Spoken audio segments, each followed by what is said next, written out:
Hello again, everybody. This is James Bartley, and I'm presenting to you the lecture that you should have received or heard and seen live at Preston, Victoria, but unfortunately, as you all know, the internet connection was not stable enough for me to give a presentation. So Evan and Stephen asked me to record my lecture and send it out through Evan to all of the people who attended the lecture. And I do believe that the lecture that I'm giving is very timely. It is about aliens, UFOs, government, military knowledge of the same, and it has direct relevance and direct bearing to what's going on right now on the surface. This blatant effort to subjugate the human race, turn us against each other, mistrust one another, habituate us and condition us to not want to have any physical contact or even be in close proximity to other humans. We humans are by nature social beings. It is an innate part of our character that we want to be around those that we like and care about and love. And this effort at saving us is conditioning us to mistrust one another, to keep our social distance, etc., etc. I would argue that this is a non-human agenda, and that is why this lecture that I'm going to give right now is very timely. So without any further ado, let me screen share with you the lecture that I'm going to give, the PowerPoint presentation. This is my show, The Cosmic Switchboard, and I do a number of commentaries, have recorded a number of commentaries about a variety of topics. YouTube seems to take delight in taking down and banishing my commentaries. I've also interviewed some of the top investigators and researchers in a number of fields. And you can go to thecosmicswitchboard.com and peruse the many interviews and commentaries there. And, just pick and choose subject matter that you will find interesting.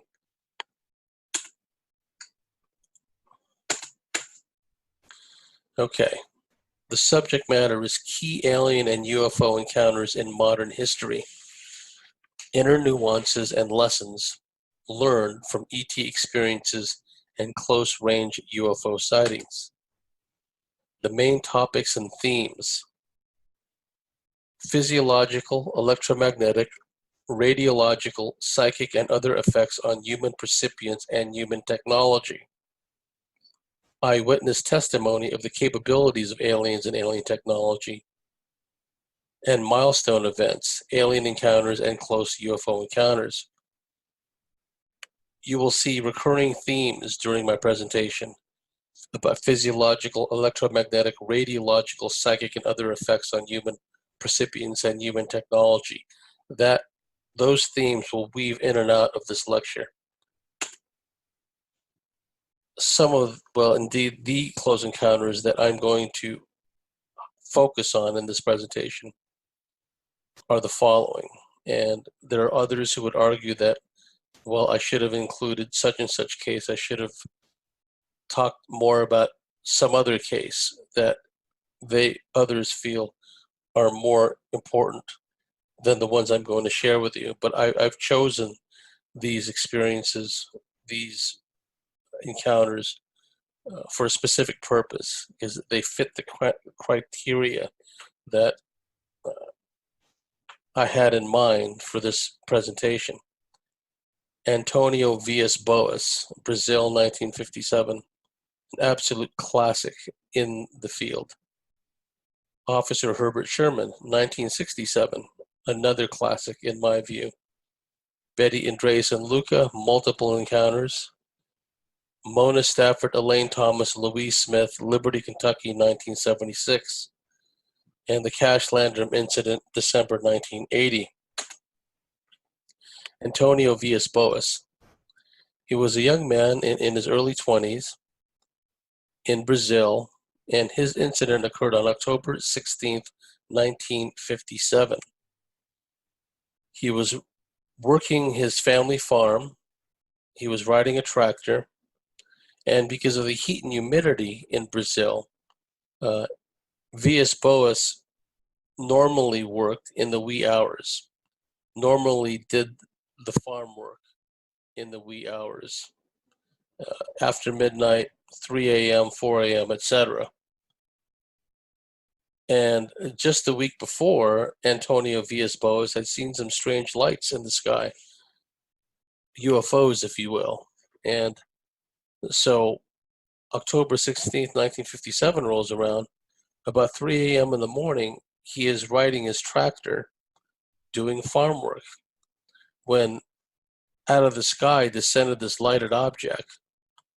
And as it came closer to a landing, the motor, the engine of Villas Boas' tractor cut out again. Effects on the machinery, the technology of human beings. This craft lands not too far from where Antonio Villas Boas sat on the tractor. A few aliens stepped out of it wearing helmets, and they went over and accosted Villas Boas and brought him inside the craft, where they subjected him to what he regarded as a medical examination. They spread this liquid over his whole body, and they left him alone in a room after a while. He was in there alone and then wondering, what the hell is going on. Eventually, a female being stepped into the room, and he described the being, the female, as having the most perfect body, a female body he'd ever seen before. And it's been speculated that whether it was the liquid that was applied to his body, or perhaps because something he was made to ingest, or just natural arousal, whatever the case may be, Antonio Villas Boas found himself highly aroused at the sight of this female alien, and the female alien was quite forward in letting Villas Boas know that she wanted to have intercourse with him. Long story short, they had intercourse twice, if memory serves. And after the second sexual intercourse encounter, the woman got up and went to leave. She pointed to her belly, pointed to the sky, smiled, and walked out. A little while later, the other ETs came by, and they proceeded to give Antonio Villas Boas a guided tour around the craft. And then they returned him to his field, and then they flew away.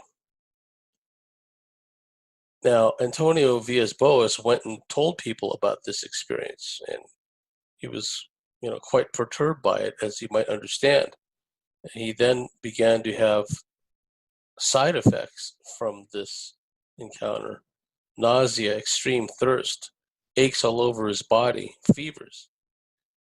He was then sought out by this individual, Dr. Olivo Fontes, one of the great UFO researchers of all time, a Brazilian. And he talked with Villas Boas about his encounter with this female being and other aspects of this UFO incident. And Dr. Olivo Fontes came away feeling that this was a legitimate experience, that Villas Boas really did experience what he had described, that he was not lying, and he was not trying to fabricate a hoax. Not surprisingly, to this day, and myself included, many serious students of ufology, many serious UFO researchers, not those blinded or hindered by biases and whatever other shortcomings. But real serious researchers regard the Antonio Villas-Boas encounter as a classic in the field. And as many of us who do this research know, this concept of alien interest in human reproduction, human sexuality, etc., is a constant theme. And this goes back into antiquity when people study the fairy folklore, the fairy faith, uh, the stories about elves and other beings, and you go back to ancient mythology, Greek mythology, etc., these beings, these otherworldly beings, these aliens, if you will, these gods and these demigods, had a preoccupation with intercourse with humans, particularly human females, but also with human males. So that's the Antonio Villas-Boas encounter. And to me, one of the important aspects of this case was not only the intercourse with the female being, but also, again, the after effects, the nausea, the extreme thirst, the aches all over the body, the fevers. Some people made the comment,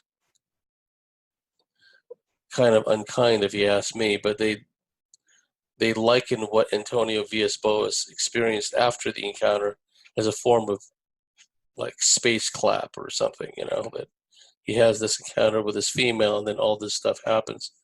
But that may not have been the only reason why he had these symptoms afterwards. It could have been exposure to the energy fields emitted by the craft. It could have been the liquid that was spread out over his epidermis. One can only speculate. Officer Herbert Schirmer, this was another classic case. This was in Ashland, Nebraska, December 3rd, 1967. Herbert Schirmer was a patrolman for the state of Nebraska, a former Navy veteran. And he was driving his patrol car one night when he came across a landed UFO in the middle of the road. As he approached this craft, he actually thought it was a stalled big rig, a stalled truck, 18-wheeler, as they say in America, that was paradoxically blocking the road, parking itself like lengthwise across the width of the road. So Officer Herbert Schirmer obviously thought, okay, there's something wrong here, right? And as he approached this craft in his patrol car, the craft suddenly shot up into the air and disappeared. He went back to his station. Well, first he tried to call the station, and this all came out under regression later on. That he tried to call Wahoo, the base where he was stationed at, and he couldn't get through because of static. Again, electromagnetic interference. Anyway, I'm getting ahead of myself. So the craft flies away, and Herbert Schirmer goes back to his police station and writes in his journal, "Saw a UFO, believe it or not." And I'm paraphrasing. Well, he began to have nightmares. He began to have sleep disorders, and he began to suffer what some people would regard as PTSD, post-traumatic stress disorder. Eventually, he sought help, and Leo Sprinkle, the well-known UFO researcher and hypnotherapist, regressed Officer Herbert Schirmer, and out of him came a remarkable story. And this has happened many times in the past, and in years subsequent to Herbert Schirmer's encounter, where people see a UFO relatively close range, or sometimes very close range, and then their only conscious memory is the craft backing away and then flying away, and that's the end of the sighting, and that's the extent of the encounter. That's what these people think. That's the memory they're left with. They see a ship, and then they see the ship depart, but they don't know that something had happened in the meantime. Well, that was the case with Officer Herbert Shermer because he was regressed. Turned out he had a period of missing time. What happened was a ramp opened up on the side of the craft, and these beings stepped out of it. One of them pulled out like this rod-like or pistol-like device, aimed it at Herbert Shermer in the patrol car, and it shot out this glowing gaseous substance which surrounded the whole vehicle, the whole car. Then he went to the driver's window, and Officer Herbert Shermer uh, was looking out at him, and the entity asked him telepathically, "Are you the watchman of this place?" Apparently, there was a power plant nearby, and then the being reached over and gave Herbert Shermer what some would liken to a Vulcan neck grip. It grabbed him in the neck area and squeezed him, and then he passed out in pain. And then the next thing he remembers is being led onto the craft. And this is the commander of the craft. Interesting that he has an antenna-looking device on its left ear. There was a rather prominent serpent symbol on the chest of this entity. And he noted the eyes. He thought the eyes were very unusual because the pupils kept dilating, getting bigger and smaller. And he likened it to like a camera lens, zooming in and out, right? And this being spoke to him telepathically. They gave him a tour of the ship, described the propulsion system to him, showed him the propulsion system, the drive system, told him it was based on reverse electromagnetism. They told him that, and they gave him a demonstration of how they can tap electricity out of a power line, because they took him for a short trip. And through a TV monitoring screen, or something like a TV monitoring screen, Shermer was able to see this extension or an antenna-like device extend out of the side of the craft, come near the high-tension wires, and extract electricity out of it. This entity, and it was talking to Shermer telepathically, told him that they use this excess energy they draw out from power lines and power stations. And one of the purposes behind drawing this energy is when they land, they throw a force field around the craft.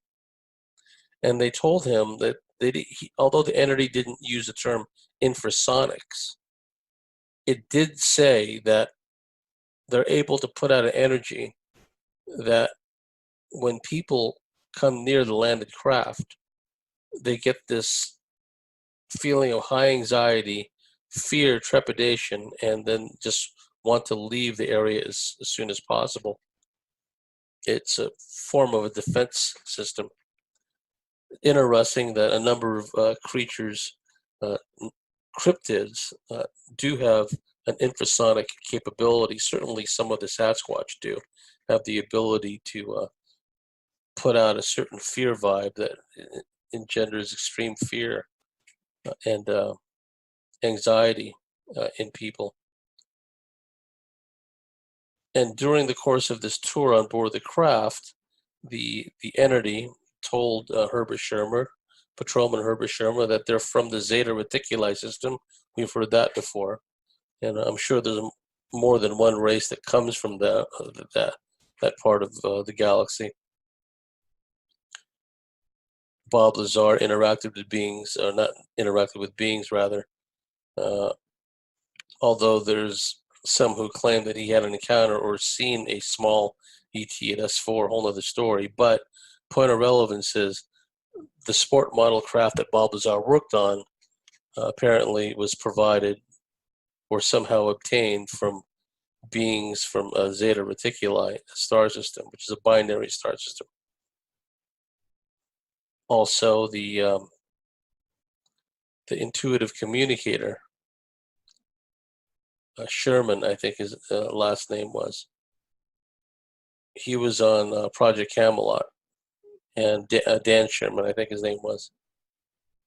He talks about how the the two ETs that he eventually learned how to communicate with. It was a long training process, but eventually, and it turned out that Sherman was groomed even before birth to be a hybrid, if you will, through a advanced ET genetic uh, program to literally be born into the project. So eventually he could be in Air Force Security Service and become an IC, an intuitive communicator, uh, telepathically communicating with Zetas, the Zeta beings from Zeta Reticuli.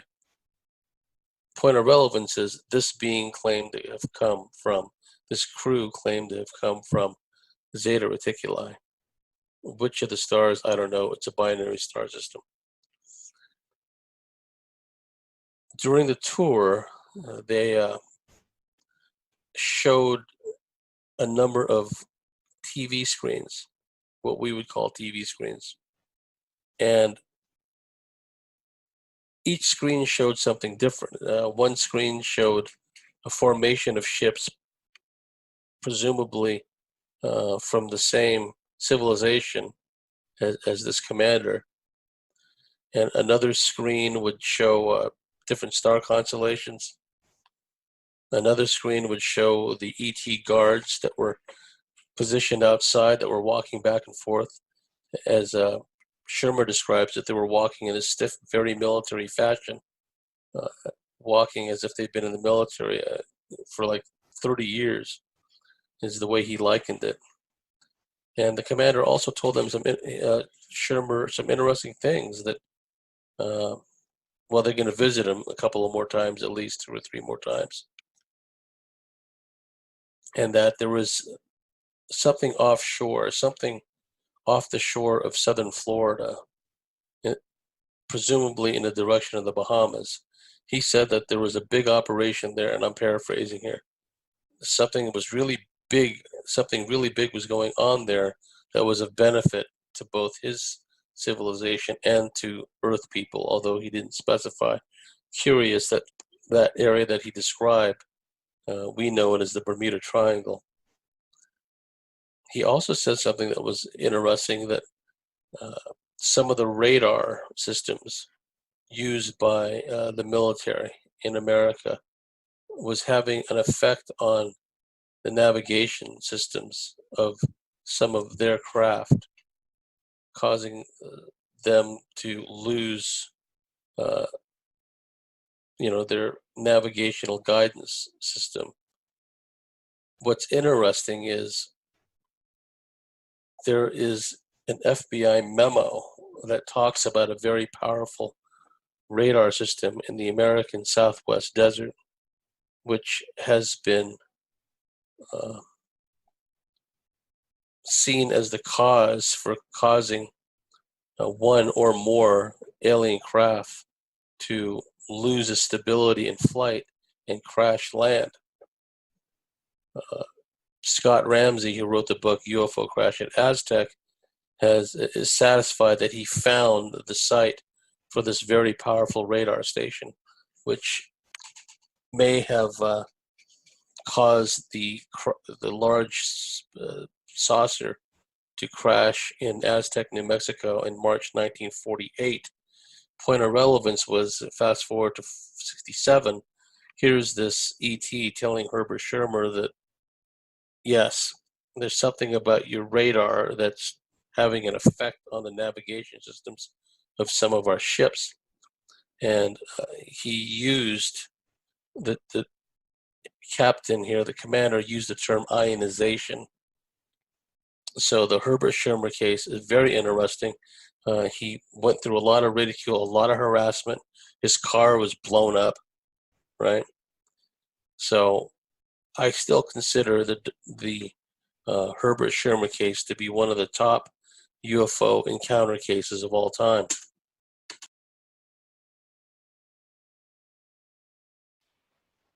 Now we're going to talk about one of the most important cases, in my view, the Betty Andreasen Luca case, along with her husband, Robert Luca. This was a seminal series of events that lasted throughout Betty's life, and her daughter, Becky, became involved. And I'm going to share, once again, the PowerPoint. Betty Andreasen Luca, a devout Christian, photographic memory, and a very skilled artist. And it's a good thing because she was able to draw things which she had experienced, which otherwise would have defied normal verbal description. Her case is one of the most important there is, in my view, because it gives us keen insight into a particular alien culture. There's two ET races in particular in her experiences that she's seen the most of. One is this gray faction, the large bulbous heads, the big wraparound eyes, teardrop-shaped eyes, which are really eyepieces, coverings, and also this taller, human-looking race, upwards of 7 feet tall, Caucasian, long flowing hair, white hair or blonde hair, oftentimes wearing a gown, and these are described as elders. Now, Betty's experiences happened during childhood all the way up, and the books to read about her story are The Andreasen Affair, Andreasen Affair Phase 2, The Watchers, and Watchers 2. And the lead investigator in her case was Raymond E. Fowler, who himself is an alien abductee and an outstanding investigator. He is a former member of the, if memory serves, Air Force Security Service. He also worked for Sylvania on working on the electronics for ICBMs with nuclear warheads.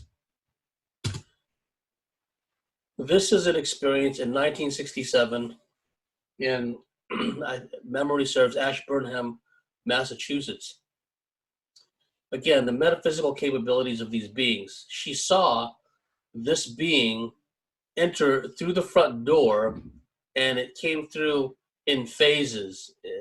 She drew it here, where it didn't come in all as one integrated entity. It came in almost in a ghostly pattern, except parts of it, or you can see from the illustration, I mean, words fail me at the moment, but you get the impression of what this being was capable of doing. They told her at one point that the reason they're able to go through solid objects is because matter, as we understand it, is very loose. The atoms and the molecules that make up solid matter are very loose, and it's just a question of altering their density, altering their frequency, that allows them to pass through objects. This is an example of Betty's ETs coming to the rescue, which shows that there is some degree of conflict between the various ET races. In this case, it was another faction of the so-called ubiquitous Greys that abducted Betty Andreasen Luca and her husband, Bob Luca, when they were at a drive-in theater in America. They were abducted by this other group of Greys. Her regular group of Greys that she interacts with a lot knew this was happening. They interceded, they intervened, and you can see that tall, human-looking being in the middle there. That's one of the elders. They came and they banished the other Greys and rescued Bob and Betty Luca. And the reason the books, the third and the fourth books were called The Watchers was because Betty was on board a craft on an occasion, and this gray being, she was in a part of the craft that reminded her kind of like a greenhouse or a arboretum, if you will, where there was all these plants all over the place. And this gray being was looking at one of these plants, and Betty asked her what the being was doing. And the being, the gray, told her they collect every seed and every plant on Earth, and many people have observed this. Excuse me, they've observed grays in particular collecting plant samples. And this gray told Betty that not only do they collect these plants and seeds, but they watch over the affairs of mankind and the planet. And they refer to themselves as the Watchers. And that's where the term came for the second and the third book. They also told her that the human race will eventually become sterile and will not be able to reproduce. And we're already seeing that in the so-called developed world, particularly America. We're already seeing what amounts to zero population growth because of the malign influence of the allopathic medicine, the toxic foods, all of the things that basically attack the human reproductive system for men and women. And now there's this headlong rush towards transhumanism and the whole gender confusion agenda, confusing things even more. All of that is designed to, among other things, reduce the Earth's population. And we know that there is a well-documented, boasted about, if you will, depopulation agenda. And so these beings told Betty, and again, one always has to take with a grain of salt what any being presenting itself to be friendly or otherwise tells us, right? I've had discussions with beings before, especially the reptilians. Once you get past, you have to sit through all the insults and all the threats and whatnot. Then after you get through that, about 40, 50 seconds worth, a minute or more, and then they start to tell you things. But then you have to take with a grain of salt what they're telling you. In the case of the reptilians, sometimes in their arrogance and their utter disdain for humans, I'm talking about the negative reptilian factions, they will actually sometimes tell you the truth of what they're doing and what their agenda is. In this case, Betty was told by the gray in that greenhouse part of the craft that they've also, besides collecting every variety of plant matter, they've also been collecting, this particular faction has been collecting human genetic material, ovum and sperm and other forms of manifestations of DNA, if you will. Because they say at some point the human race will become sterile and will not be able to reproduce. The implication being that they're doing this for humanity's good, but again, you have to take that with a grain of salt. Maybe, maybe not. These beings have their own agendas, and it may not be in consonance with our agenda of survival and of going back, heading out into the stars. The next case I want to share with you is a very important case. It's the Mona Stafford, Louise Smith, and Elaine Thomas abduction in Kentucky, January 6, 1976. And this was a key abduction experience because not only did three women endure the same abduction experience, or at any rate, endure an abduction experience with the same ET captors, there were eyewitnesses to the event. They didn't actually see the abduction take place, but they saw a craft in the exact same locale where this abduction took place. So once again, I'll do a screen share here.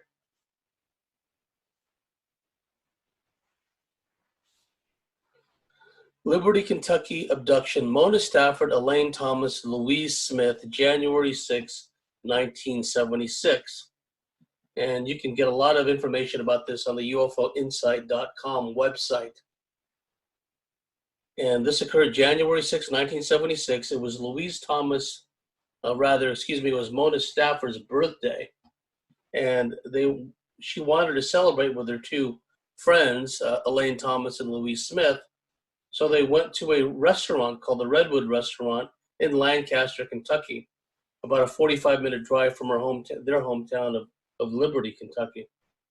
So they went to this restaurant and dined. They didn't drink any alcohol, and they stayed till about 11 p.m., and then they decided to drive home. It would have been a 45-minute drive. So right around 11:15 p.m. on 6 January 1976, these three women drove back to Liberty, Kentucky, and they were driving along Route Highway 78 in Kentucky. And during the drive back, the three women noticed a strange object in the sky glowing a bright red color. At first, Mona thought that the object was a plane that was about to crash. As the object came closer, each could clearly make it out to be a metallic gray disc with a glowing dome on top. A line of red lights moved around the middle of the disc, while further red and yellow lights emerged from the underside. And there was also the presence of a bluish beam which emanated from the bottom of the craft. As the object got closer to the car, Louise discovered she no longer had control of the vehicle, which was now moving rapidly down the road at over 80 miles per hour. Mona was sitting in the passenger seat. She tried to reach over and gain control of the vehicle to help Louisa gain control of the car. However, the steering wheel remained locked, and the speed of the vehicle continued on about 85 miles per hour, which is quite fast. The craft followed them, above them. At one point, a blue beam shined inside the car, illuminating the interior of the craft with a pale blue light. And Louise would later recall that the vehicle began to fill with a haze-like air, a sort of fog. And this has also been described by other eyewitnesses in UFO alien encounters. Shortly after, each woman began to feel an intense burning sensation and pain in their heads. A bump, quote unquote, momentarily stopped the car before it was pulled back viciously, and then they blacked out. The next thing they knew, they were back on a quiet road with a car in motion heading towards Liberty, Kentucky. Each of them recalled the encounter with the UFO, but not how they arrived at their current position in a moving car going down the road in the direction of their intended destination, heading back home to their hometown of Liberty, Kentucky. They could still feel the burning sensation on their bodies, and each woman was agitated, confused, and frightened, as you can well imagine. When they stepped inside the house, Louise Smith's house, they realized that their 45-minute journey, what should have been a 45-minute journey, had taken over 2 hours, which meant that they had about 80 minutes of missing time. 80 minutes of missing time, which they could not account for. They contacted local police, and they contacted the local Navy recruiting station. And for whatever reason, the naval recruiting station contacted the media, and that's how their case became well known. A number of UFO researchers contacted them, including Jerry Black of the Mutual UFO Network, who conducted a preliminary investigation with them. The women were first reluctant to talk about their experience, as you can imagine, because they were still suffering the after effects, the shock of the experience. It had just happened. It was fresh to them. There's Mona Stafford giving an interview years later after her two friends, Elaine Thomas and Louise Smith, had passed away. That's a sketch of the craft. You can see the size of it pulling the vehicle up into the air. Now, Jerry Black, the UFO researcher, wanted to do a hypnotic regression with them, but circumstances being what they were, their state of being, their state of mind, they didn't want to go through with it at that time. But Jerry did manage to interview them. And there was interesting information that Jerry had managed to obtain from the three women, even without the benefit of hypnotic regression. All of the women had eye infections from the burning they had felt in the car. This is going to be a recurring theme again in this lecture, how sometimes when one gets in close proximity of a hovering, flying, landed UFO, they suffer these radiological effects, radiation poisoning, for lack of a better term. So they suffered eye infections from the burning heat sensation they had felt in the car when this craft was following them, flying directly above their car. Louise had a $50 size pink gray mark on the back of her neck. One of my dear friends, she's since passed away, Donna Hendershot, she's had a lot of MyLab experience. She had a lot of MyLab and alien experiences when she lived. In fact, she and I had shared experiences together. We used to have group abductions sometimes back in the day, myself and some of my close colleagues. And after Donna and her boyfriend at the time had experienced an alien abduction, they both wound up with these big, angry-looking, reddish marks on their backs. Anyway, Louise had a $50 size pink gray mark on the back of her neck. What was interesting also was when one of the women came home, Louise, her pet parakeet, which would usually be very happy when she came home, instead became terrified. The parakeet tried to basically escape. It was flying into the side of the cage and went berserk in a state of total panic. This parakeet did. What Jerry Black, the MUFON investigator, then did was to kind of test to see if other birds, other pet birds, would have a similar effect when Louise Smith approached them. What Jerry did was he had Louise Smith walk up to these other pet birds that were in cages, test birds, if you will, to see what the bird's reaction would be. And it was the same pretty much as her own pet parakeet. They basically went crazy.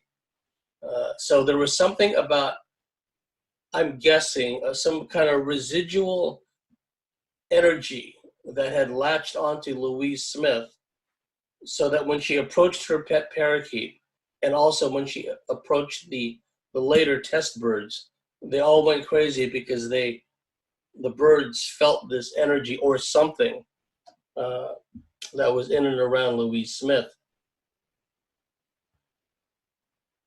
Louise Smith also had an interesting problem with her wristwatch. It was not keeping time properly. The minute hand was moving at the pace of the second hand for some time afterwards. And in other words, the minute hand was moving along in sync with the hour hand. Like it was Mona Stafford's birthday, but it was Louisa Smith's car. So her car headlights and signal lights, indicator lights, were having problems, electrical problems after that. Eventually, Dr. Leo Sprinkle, a well-known, respected UFO investigator, incidentally, if memory serves, Dr. Leo Sprinkle also hypnotically regressed the aforementioned Herbert Schirmer, the patrolman. And what came out of the regression was that when the car had experienced a bump, which was each woman's last conscious memory, it had been lifted up by some strange traction beam into the craft. Each woman was then subjected to a physical examination and each recalled their bodies held down by a force they couldn't locate.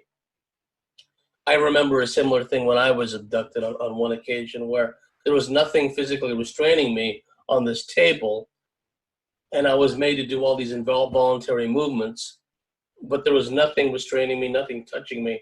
By all appearances, I was just laying on a plain-looking table. And these women described something similar, that they were held down by some invisible force. Their bodies were scanned, and they could occasionally feel an unpleasant pressure on their limbs. Each woman would also recall a strange warm liquid which was carefully applied to their face and upper body. This is similar to what Antonio Villas-Boas described, where these aliens, when he was pulled on board, they applied some liquid with some kind of sponge-like material onto his. They'd stripped him naked, and they rubbed this liquid all over his body. All three women would describe shadowy figures that would float or glide around them. Every now and then they would notice eyes hovering over them. Others have described that too. So this probe-like device which hovered over their bodies and scanned them. Despite the haziness of the descriptions, all described these figures as humanoid with jagged hands and around 4 feet. Although they couldn't recall the content of the communication in any detail, each woman would state that the strange humanoids would use telepathy to talk to them. Mona would later further recall that she had at one point was looking down at a table. On it was a helpless woman with several creatures dressed in white examining her. She wasn't sure if it was one of her friends or even herself who she was viewing from an out-of-body experience. Again, this has been described by other alien abductees. In the midst of an alien abduction, for whatever reason, maybe it's proximity to the aliens, maybe it's exposure to the energy fields present within the craft, sometimes these abductees describe spontaneous alien, rather out-of-body experiences inside the craft. And sometimes these abductees say when they come out of their body, the aliens actually get mad at them for doing that sometimes. And there were other witnesses who had seen what had happened. Not exactly the abduction itself, but seeing a low-flying object shooting a beam towards the ground, seeing a craft in the near vicinity of where all this happened. So the key points, the key takeaways from this story is the craft following these women as they drove along. Remember, they're just minding their own business. They just want to go out and celebrate Mona Stafford's birthday. So they take her to Mona's favorite restaurant, a 45-minute drive away. On the way back, instead of a 45-minute drive, it turns into over 2 hours, missing time after they had an encounter with this craft. They felt a burning sensation. Afterwards, they had inflammation in their eyes. Louise Smith had a big reddish-gray mark, and they were suffering the after effects of what seemed to be radiation poisoning. And according to some of the reports, what was interesting was I mentioned that when Louise Smith was driving, this craft had taken control of the car. She was speeding along at 85 miles an hour. She wasn't in control of the car. She had her foot off of the accelerator. And Mona Stafford from the passenger seat reached over and tried to gain control of the car, but she couldn't do anything about it either. Louise told her she's not in control. And according to some reports of this case, there was a stretch of road where this incident occurred that was a windy, curvy road. But for whatever reason, when this craft hovered over them and gained control of the car and made the car accelerate, for some reason, what should have been a curvy, windy stretch of road was a straightaway, a straight part of the road, in a part of the road where there should not have been a straight part of the road. Louise Smith, Elaine Thomas Experience, one of the classics of UFO history. The Cash Landrum incident, Betty Cash, Vicki Landrum, and Colby Landrum, December 29, 1980, near Huffman, Texas. This was another example, or similar in a way, to the aforementioned case, Mona Stafford, Elaine Smith, et al., right? Uh,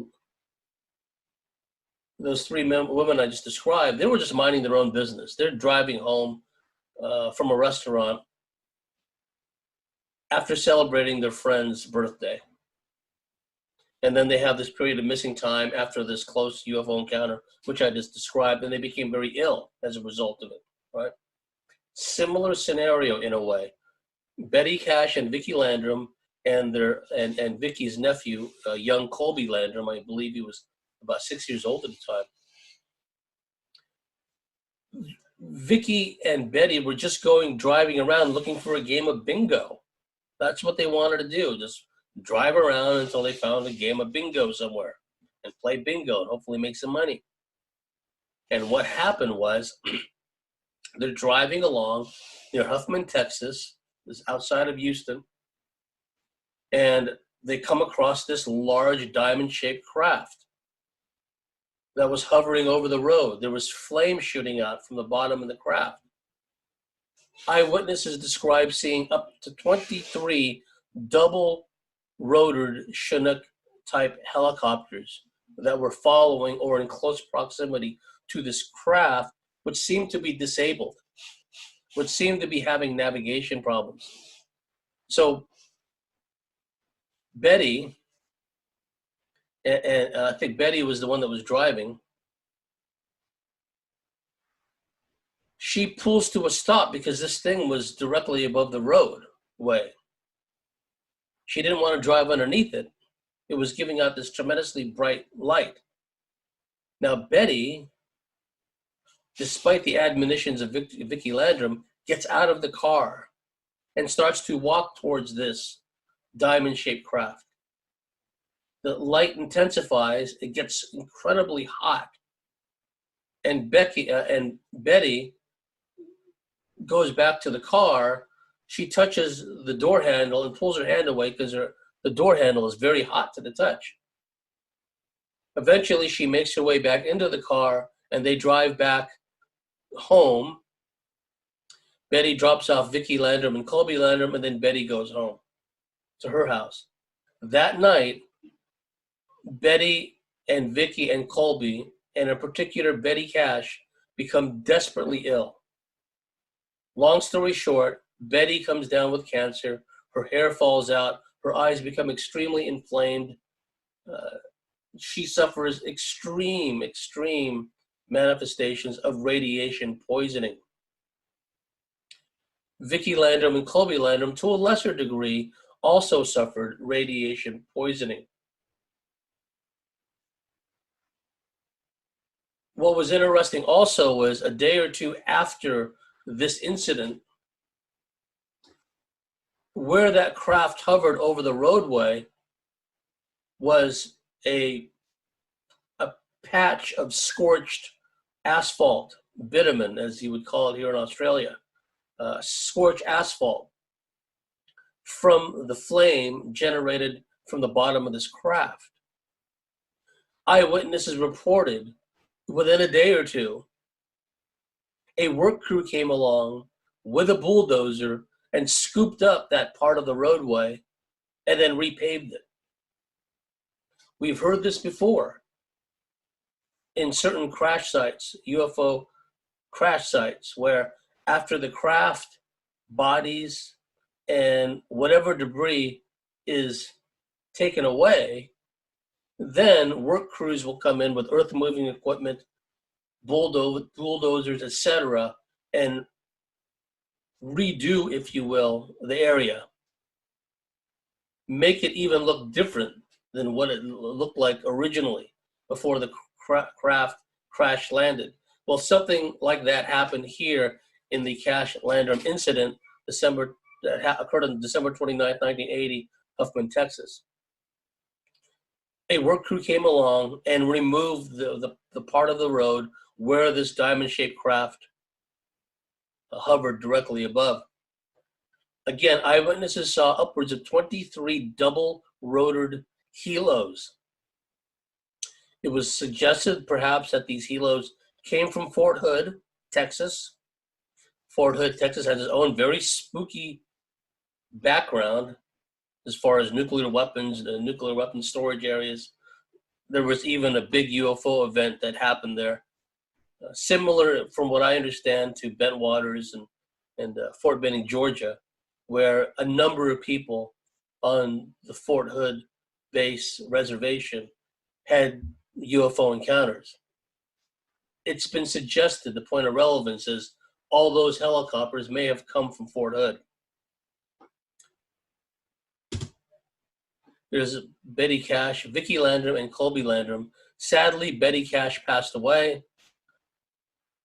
She tried to sue the U.S. government, and the defendants in the lawsuit were the U.S. government, NASA, the Department of the Army, Department of the Navy, the Air Force, just about every major federal agency you can think of that may have had something to do with this incident.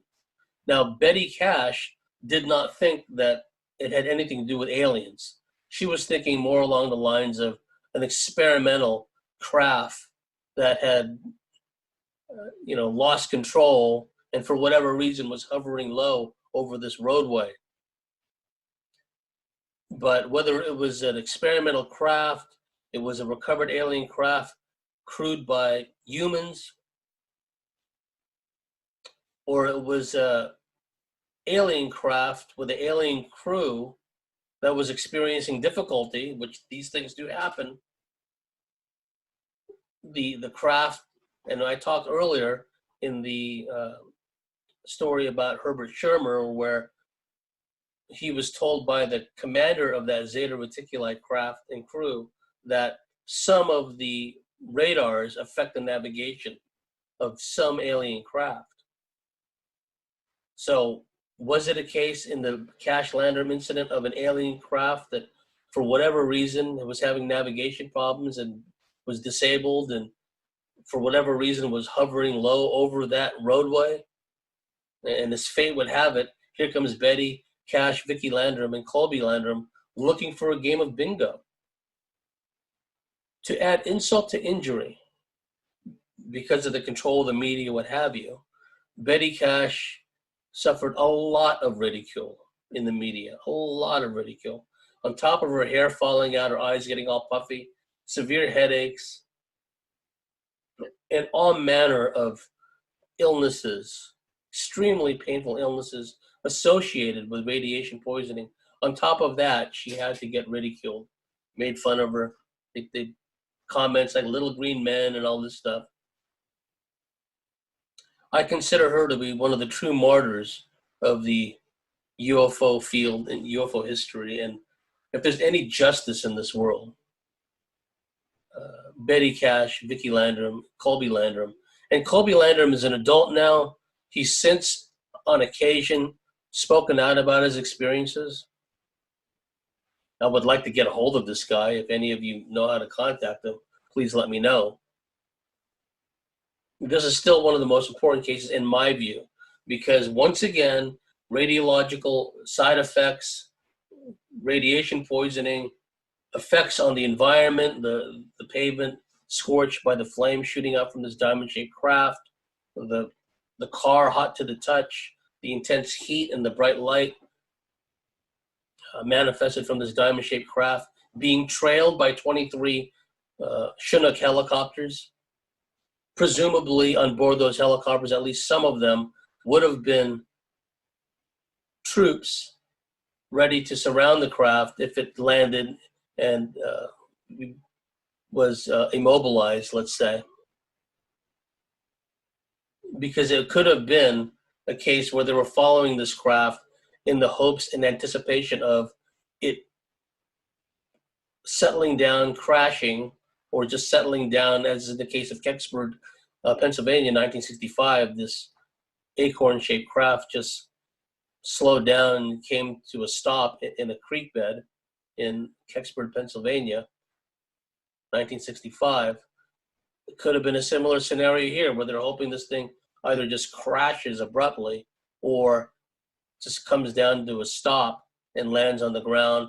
Helicopters would descend land, disgorge troops. They would set up a perimeter, stop all unwanted citizens from entering the area, and set up a crash retrieval. Betty Cash, Vicki Landrum, Colby Landrum, a tragic case by any standards. Tragic case.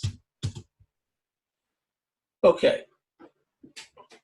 Again, the reason I structured this lecture the way I did was this is the kind of lecture that I would have liked to have had when I was first coming to grips with these experiences. I would have liked to have known what civilians had experienced as a result of being in close proximity to an alien craft and or being abducted by them, as the case with Mona Stafford and her two friends, the case with Herbert Schirmer, the case with V.S. Boas. Now we're delving into the more military aspects. Key military ET UFO encounters. And again, it's very subjective. Some people would say, well, why didn't you include this case? Or why didn't you include that? Everything I took into account had to do with the main themes I was talking about. Okay? And these cases fall into the main themes, the main patterns. U.S. Air Force F-86 Sabre pilots on special recon missions obtains gun camera footage of UFOs from 1953 to 1954, and I know personally the principal witness. ET UFO close surveillance of nuclear weapons production plants and nuclear weapons bases, 1948 to 1980, and they're ongoing. Mass abductions of military personnel, Fort Benning, Georgia, September 1977. I was personal friends with the primary witness of that case, who since passed away. Mansfield, Ohio Army Hilo UFO encounter, again, one of the classic cases, October 1973. The close encounter of an Army Reserve helicopter over Mansfield, Ohio with a UFO, and then the after effects of that, which is absolutely important and relative to germane to our discussion here. The UFO crash retrieval, South Haven Park, Long Island, November 24th, 1992. Craft could have been shot down, depending on your source, by a highly powerful technological development at Brookhaven National Labs, which I'll get into. Guy Kirkwood, F-86 pilot, like a lot of witnesses, endured a lot of harassment, a lot of ridicule, a lot of debunking. I knew this guy personally. One thing I know about military aviators, military pilots, naval aviators, especially the fact that once their flying career is over in the military, very often, because they want to continue flying, they wind up going into the civilian airline world, either with civilian airliners, with passenger aircraft, or cargo aircraft. Very common. And another thing about these aviators is that's all they ever talk about is planes, flying. Guy Kirkwood was an F-86 Sabre pilot. In 1954, he was part of a top secret operation. He and three of his colleagues were part of a reserve squadron. And they were pulled into this program run out of the Pentagon. The Pentagon sent someone named Colonel Peterson, who was, by Guy Kirkwood's account, an excellent flyer, an excellent pilot, but a real bastard, a real SOB, a real strict disciplinarian. And in the briefing, Guy Kirkwood and the three other pilots that were part of his reserve squadron were told that the purpose of their mission was to fly back and forth between Salt Lake City Airport, was a civilian airport, where his reserve squadron was, Air Force reserve planes were stationed, fly back and forth between Salt Lake City and Mountain Home Air Force Base in Idaho. Because the powers that be had determined that that flight path going back and forth was a corridor, if you will, for a lot of these spaceships, a lot of these UFOs. They were having a lot of sightings there. So they came up with the idea of training a team of 4 F-86 pilots. The machine guns and other equipment were taken out of the plane and replaced with gun cameras. Colonel Peterson from the Pentagon instructed them in the maneuvers they would need to intercept the UFOs and hopefully get the gun camera footage.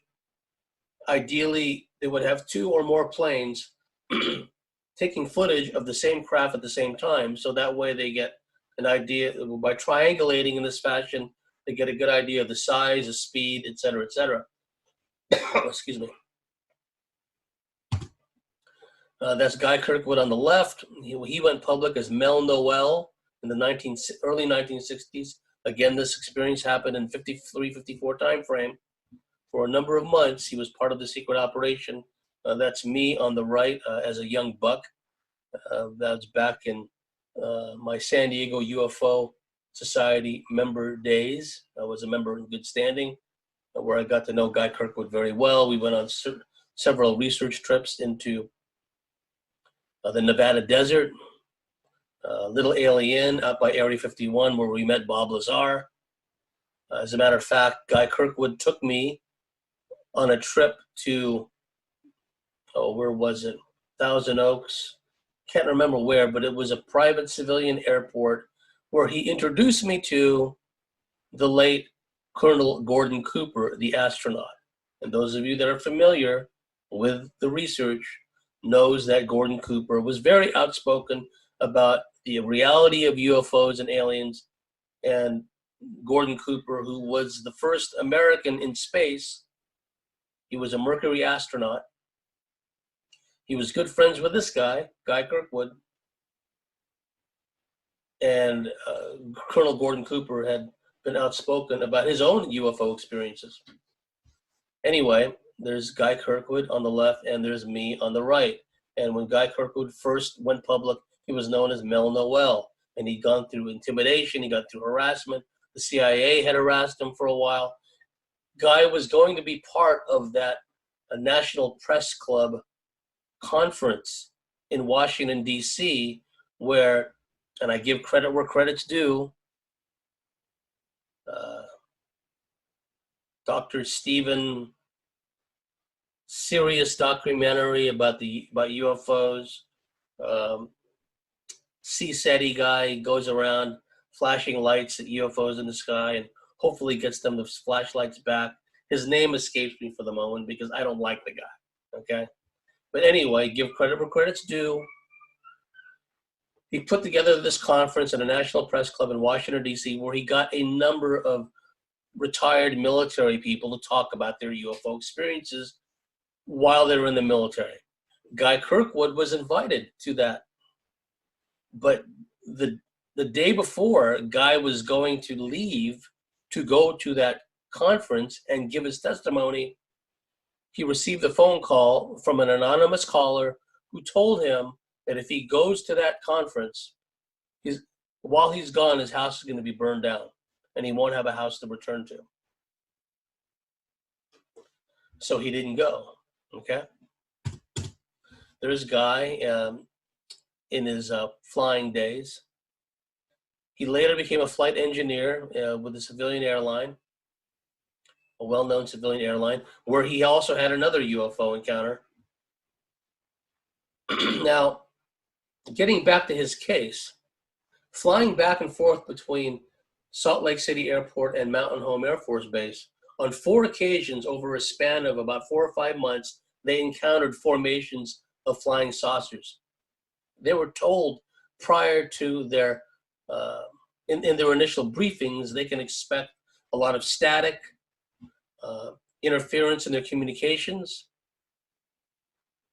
static being the main problem, loud static interfering with communications. They can expect that their navigation systems will be affected. They can expect that their avionics will be affected. They were told all this. So on four occasions, the first time they encountered UFOs, they didn't get any film. They shot film, but they probably didn't get any because, unfortunately for them, the cameras were set to shoot automatically when a craft was a certain distance in front of the F-86 Sabre. What Guy Kirkwood said, and you can get his testimony in this in Tim Good's excellent book, Above Top Secret, the Worldwide UFO Cover-Up. Again, in that book, Guy Kirkwood uses the pseudonym Mel Noel. Guy said, I think that the cameras were set to shoot automatically at 1,100 feet, with a craft in front of them at 1,100 feet. They were supposed to position themselves that distance somehow, and then the gun cameras automatically shoot.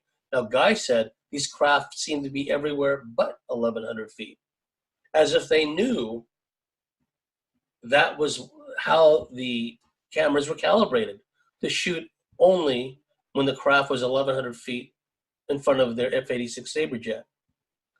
So what Guy and the other pilots said was, take it off the sights. Let us shoot the gun cameras manually. Let us trigger the cameras manually. And that's what they did. The second time they encountered UFOs, he got a lot of film, lots of film, he and the other pilots. They went on over a period of months to have two more encounters. Remember, the flying back and forth between Salt Lake City and Mountain Home Air Force Base in Idaho, back and forth.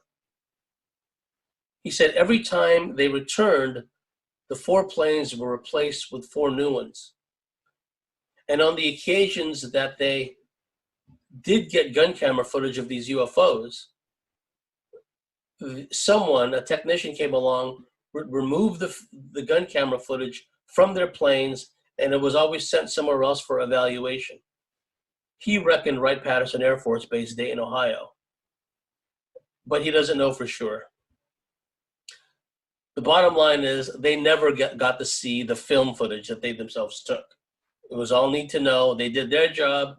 They don't need to see the film footage. Now they began to get concerned. They said, okay, if the energy emitted by these craft are causing us to have all these communication difficulties, where the static is so loud we can't even talk to each other, communicate with each other on our radios, and it's messing with our navigation, it's messing with our altimeter, it's messing with everything.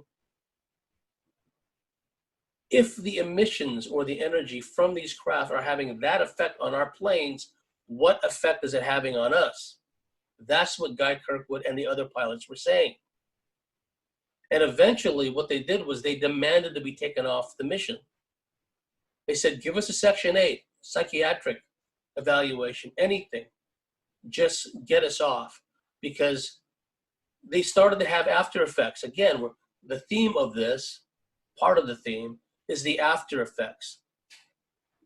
I know a lot of you out there have had your own ET encounters and whatnot, but it's always important to be cautious when we're dealing with craft because of the energies they emit, because of the unknown intentions of the occupants of the craft.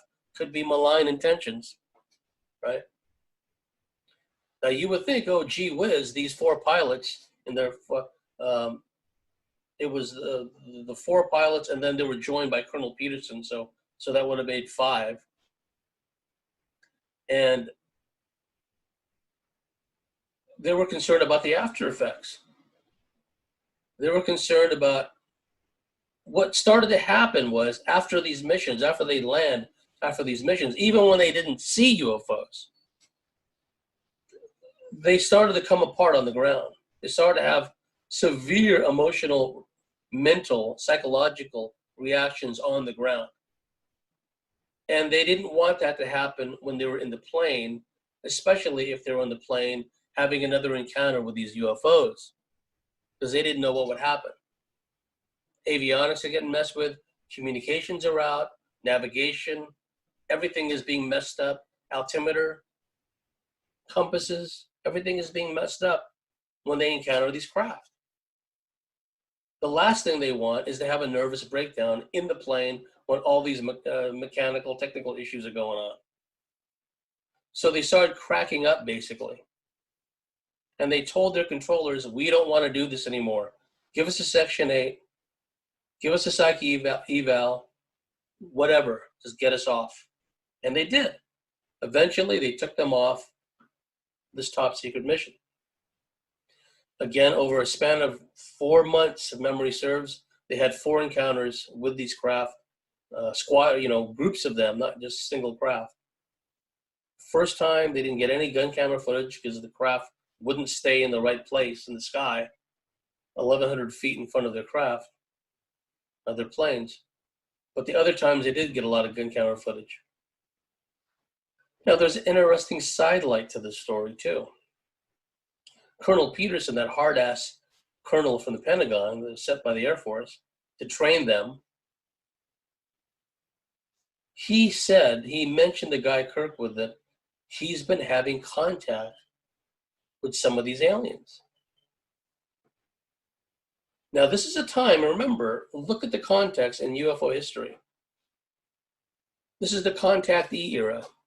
There are people that were going around, that were heavily ridiculed, especially by mainstream ufologists, nuts and bolts, lights in the sky types.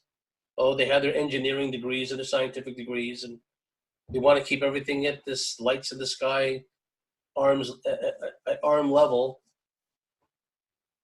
It's all about the craft, not about the occupants inside the craft. It was like that for a long time in ufology because of the malign influence and the infiltration of intelligence into the UFO field. So when these people come along and said, I've been having ongoing encounters with these human-looking beings, and I would argue we look like them, they don't look like us. I mean, if they've been flying throughout the cosmos and going into other dimensions in these super advanced craft, and they happen to look human, perfectly human, I might add, more perfect than we, because a lot of times the contactees said that they didn't have a blemish, they didn't have a freckle. It was like they had figured out genetics to the point where they can make themselves look like perfected human beings. Some slight differences besides the technology, intelligence, like we can make our fingers fold over in this direction. Some of these human ETs were able naturally to make their fingers, which is kind of creepy if you ask me, bend naturally this way for whatever reason. I don't know what they'd be grabbing or whatever, or how useful that would be. But some of the contactees described that. And they also described how their faces were perfectly symmetrical. Their eyes, their mouth, everything was perfect. No freckles, no blemishes, no moles, not a hair out of place. Anyway, it seemed that Colonel Peterson had made contact with one of these beings. It's like they sought him out because they knew he was the leader of this particular unit that was going around doing these photo intercepts. And what a number of contactees have reported is that sometimes some of these human-looking ETs have invited these contactees to go away with them, to leave Earth permanently. Bye-bye. Some of these contactees took them up on it. They left, and they were never heard from again. Some people took a pass on that. No, I kind of like it here on Earth. But if you guys want to come by every once in a while, and these contactees would describe, these were not abductions, they were saying they were invited on board the craft. They were given a tour of the craft, and we've heard this before. Herbert Schirmer, Vias Boas, again, you will see this information again, these recurring themes. Taken on board the craft, taken for a little trip sometimes, taken off-world sometimes, taken to another world at times, shown the inner workings of the craft, and then returned. Well, Colonel Peterson, the point of relevance is that hard-ass SOB commander is sent from the Pentagon by the Air Force. He was invited by one of these ETs to go away with them. Colonel Peterson told Guy Kirkwood, yes, I'm going to go with them. And so the epilogue of the story was, after this unit was disbanded because they insisted on being taken off the missions because they were starting to crack up, Colonel Peterson got into his plane in the east coast of America, flew out into the ocean, presumably to rendezvous with these ETs, and was never seen again. Very interesting. I feel that that whole contactee era needs to be reevaluated. And the mainstream nuts and bolts researchers of the time, oh, how silly, these beings that look perfectly human, and they give people these guided tours of craft, and they take them for a little joyride, then you set them back down again. To this day, people are still having encounters with human-looking beings all over the world, especially in places like the former Soviet Union, Eastern Europe, Latin America. One hears a lot of these types of stories of ongoing interactions with beings that look, for all intents and purposes, human. Robert Salas, Faded Giant. Unfortunately, Robert Salas has joined the camp of hating Larry Warren, and I'll get more into that. Larry Warren, yet again, like Guy Kirkwood, there was a lot of mainstream researchers who thought Guy was full of it. Oh no, this story, he just made it up. He wants fame and fortune and all this other stuff. You see, the first ring of defense for the powers that be is always the UFO community. The UFO community is its own worst enemy because of the infiltration and the egos and empires involved. So rather than say, okay, Guy, let's hear your story, no, let's talk trash about Guy. Let's talk trash about Bob Lazar. Let's talk trash about Larry Warren. The guys that are actually out there risking everything to get this information out, they're the first ones to be raked over the coals, and the ones that are doing the raking, invariably, initially, is the UFO community itself. To his credit, Robert Salas initially came out with this story when this is March 1967, Malmstrom Air Force Base. UFO shut down nearly 20 nuclear missiles, known as Oscar Flight. What they do is they disperse these nuclear missile silos over hundreds and sometimes thousands of square miles in places like Montana, North Dakota. Big sky country, God's country, as the locals there will tell you. That way, if the Soviets at the time or the Russians nowadays hit one of these sites with their own nuclear or thermonuclear missiles, in theory, the other missiles dispersed far away should still be able to launch a retaliatory strike. And that's a whole other story, because there are insiders that have been saying all along that the intention was always to launch a first strike and not a retaliatory strike. Anyway, Robert Salas was in the launch control facility. In one of these nuclear missile sites, ICBMs, intercontinental ballistic missiles, Minutemen missiles, if memory serves, with a nuclear warhead. He was in the launch control facility, and he was called up and said, these UFOs are flying around or hovering over the nuclear missile sites. And then shortly afterwards, upwards of 20 nuclear missiles went into no-go status, what they refer to as a faded giant scenario. No-go status means that they could not launch the missiles. Now, after the craft left, they sent technicians over to take out the guidance navigation computer part of the nuclear missiles, the ICBMs, and they realized that the targeting information had been tampered with. So even if these missiles had been able to be launched, they wouldn't have went to where they were supposed to go. So March 1967, Malmstrom Air Force Base, Montana, UFOs shut down nearly 20 nuclear missiles. And that was not the only time this happened. And later on, unfortunately, he joined the camp of let's hate Larry Warren, because Larry Warren is one of the legitimate, most important eyewitnesses from Bentwaters, RAF Bentwaters, a Reynolds from Forest incident, December 1980. Long-standing alien interest in atomic and hydrogen bombs. That's the famous or infamous picture of Jesse Marcel, the late, great Jesse Marcel. He was a lieutenant, he was a major at the time, retired as a lieutenant colonel, and he was the first whistleblower about what we now know as Roswell.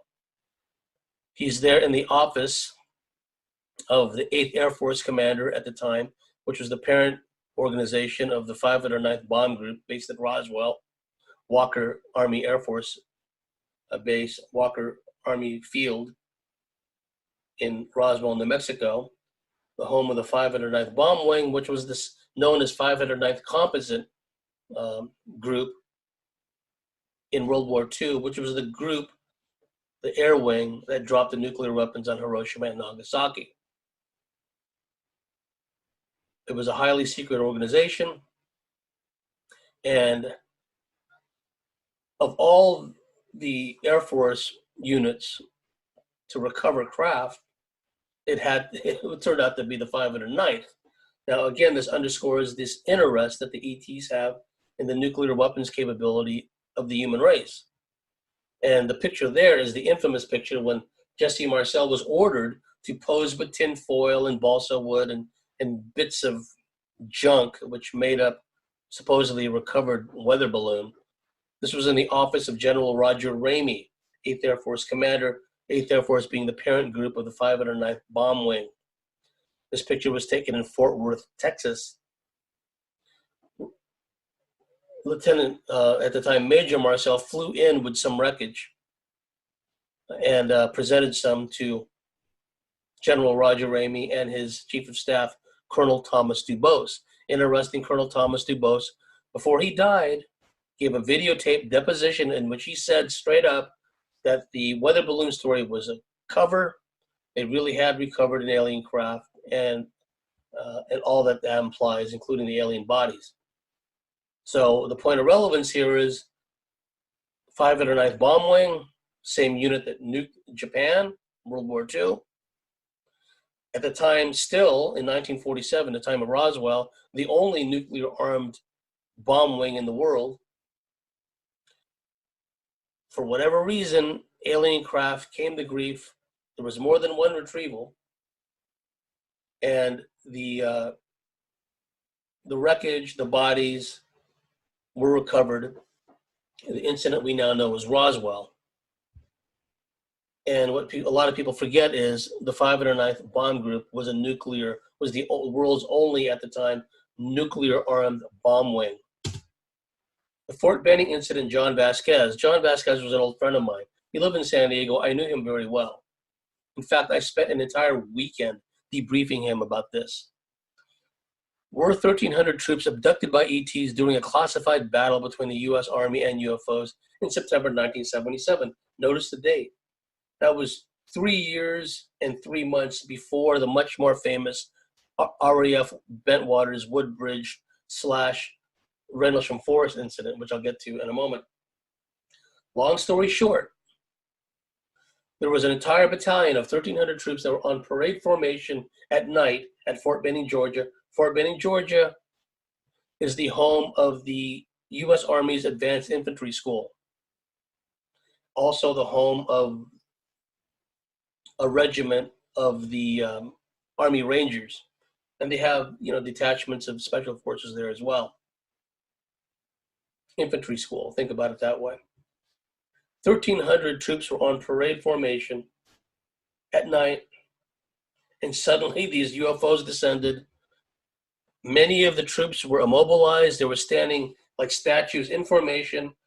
A lot of them were not, and the ones that were able to get away ran in every direction. Some hid underneath the barracks.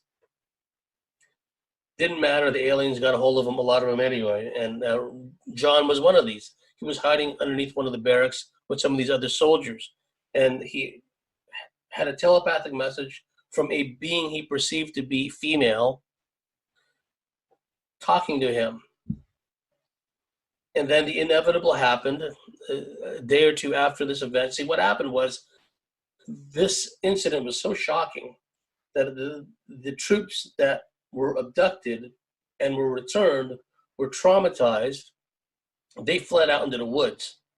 and they hid there. There were groups of them, and they wouldn't come back to the base. They actually had to send out teams led by a Green Beret, Army Special Forces guy, to try to bring them back, right? But these guys didn't want to go back, understandably, because of what happened. They were just terrified and frightened. Now, we've since had a couple of other witnesses come forward. Apparently, they've gone through harassment too.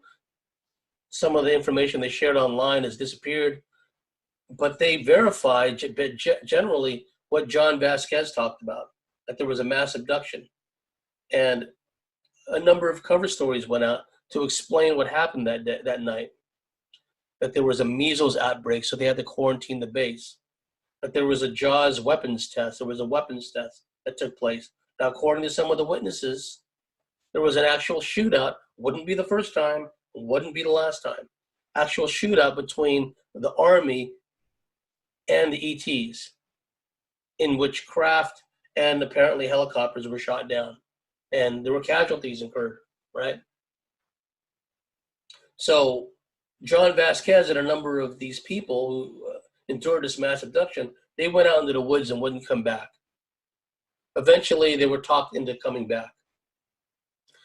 Not surprisingly, and this is par for the course, shortly thereafter, the Army psychologists and their hypodermic needles showed up. And they went around giving these hypodermic shots to all these soldiers that were part of this experience, and then using narco-hypnosis, they were made to consciously forget this experience. Sometime later, John Vasquez wakes up with a start, sits up bolt upright in bed and screams. Well, his wife asked him, what happened? What's going on? Well, he was starting to have bleed-through memories of what had happened that night in September 1977 in Fort Benning, Georgia. And then thereafter began this quest to understand what happened, to find other witnesses.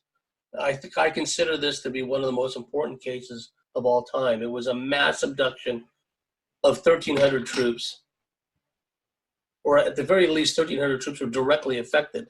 Like I said, some were immobilized, some tried to get away, but many of them wound up becoming abducted. And that was another subtext to the Bentwaters case. It turned out that there was a number of people in the force who experienced missing time. They were abducted. There's John Vasquez. He also served a stint with the U.S. Army in Germany. Incidentally, in Germany, they brought him into his commanding officer's office where he was asked about lights in the sky. And he goes, what are you talking about? It doesn't make sense. See, they were testing to see if his memories were starting to come back. Then they sent him away. Oh, nothing. Never mind. Go back to your duties. And then later on, he had that nightmare where he sat up bolt upright in the middle of the night screaming because he was starting to have bleed through. The narco-hypnosis, the post-hypnotic suggestion to forget about this was starting to break down. There's John Vasquez talking about his experience. I'm going to talk now about another important case, the Mansfield, Ohio Army Reserve helicopter encounter with a UFO.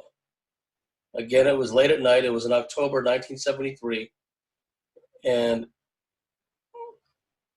the guy who was the pilot eventually retired from the Army Reserves as a lieutenant colonel. His name was Lawrence Coyne. This is one of the, again, in my view, one of the most important experiences. And let me do the screenshot again. That is an artist's rendition of the craft as it flew directly above the Army helicopter, October 18th, 1973. The crew of this helicopter were flying from Cleveland, Ohio. Well, they had come from Cleveland, Ohio.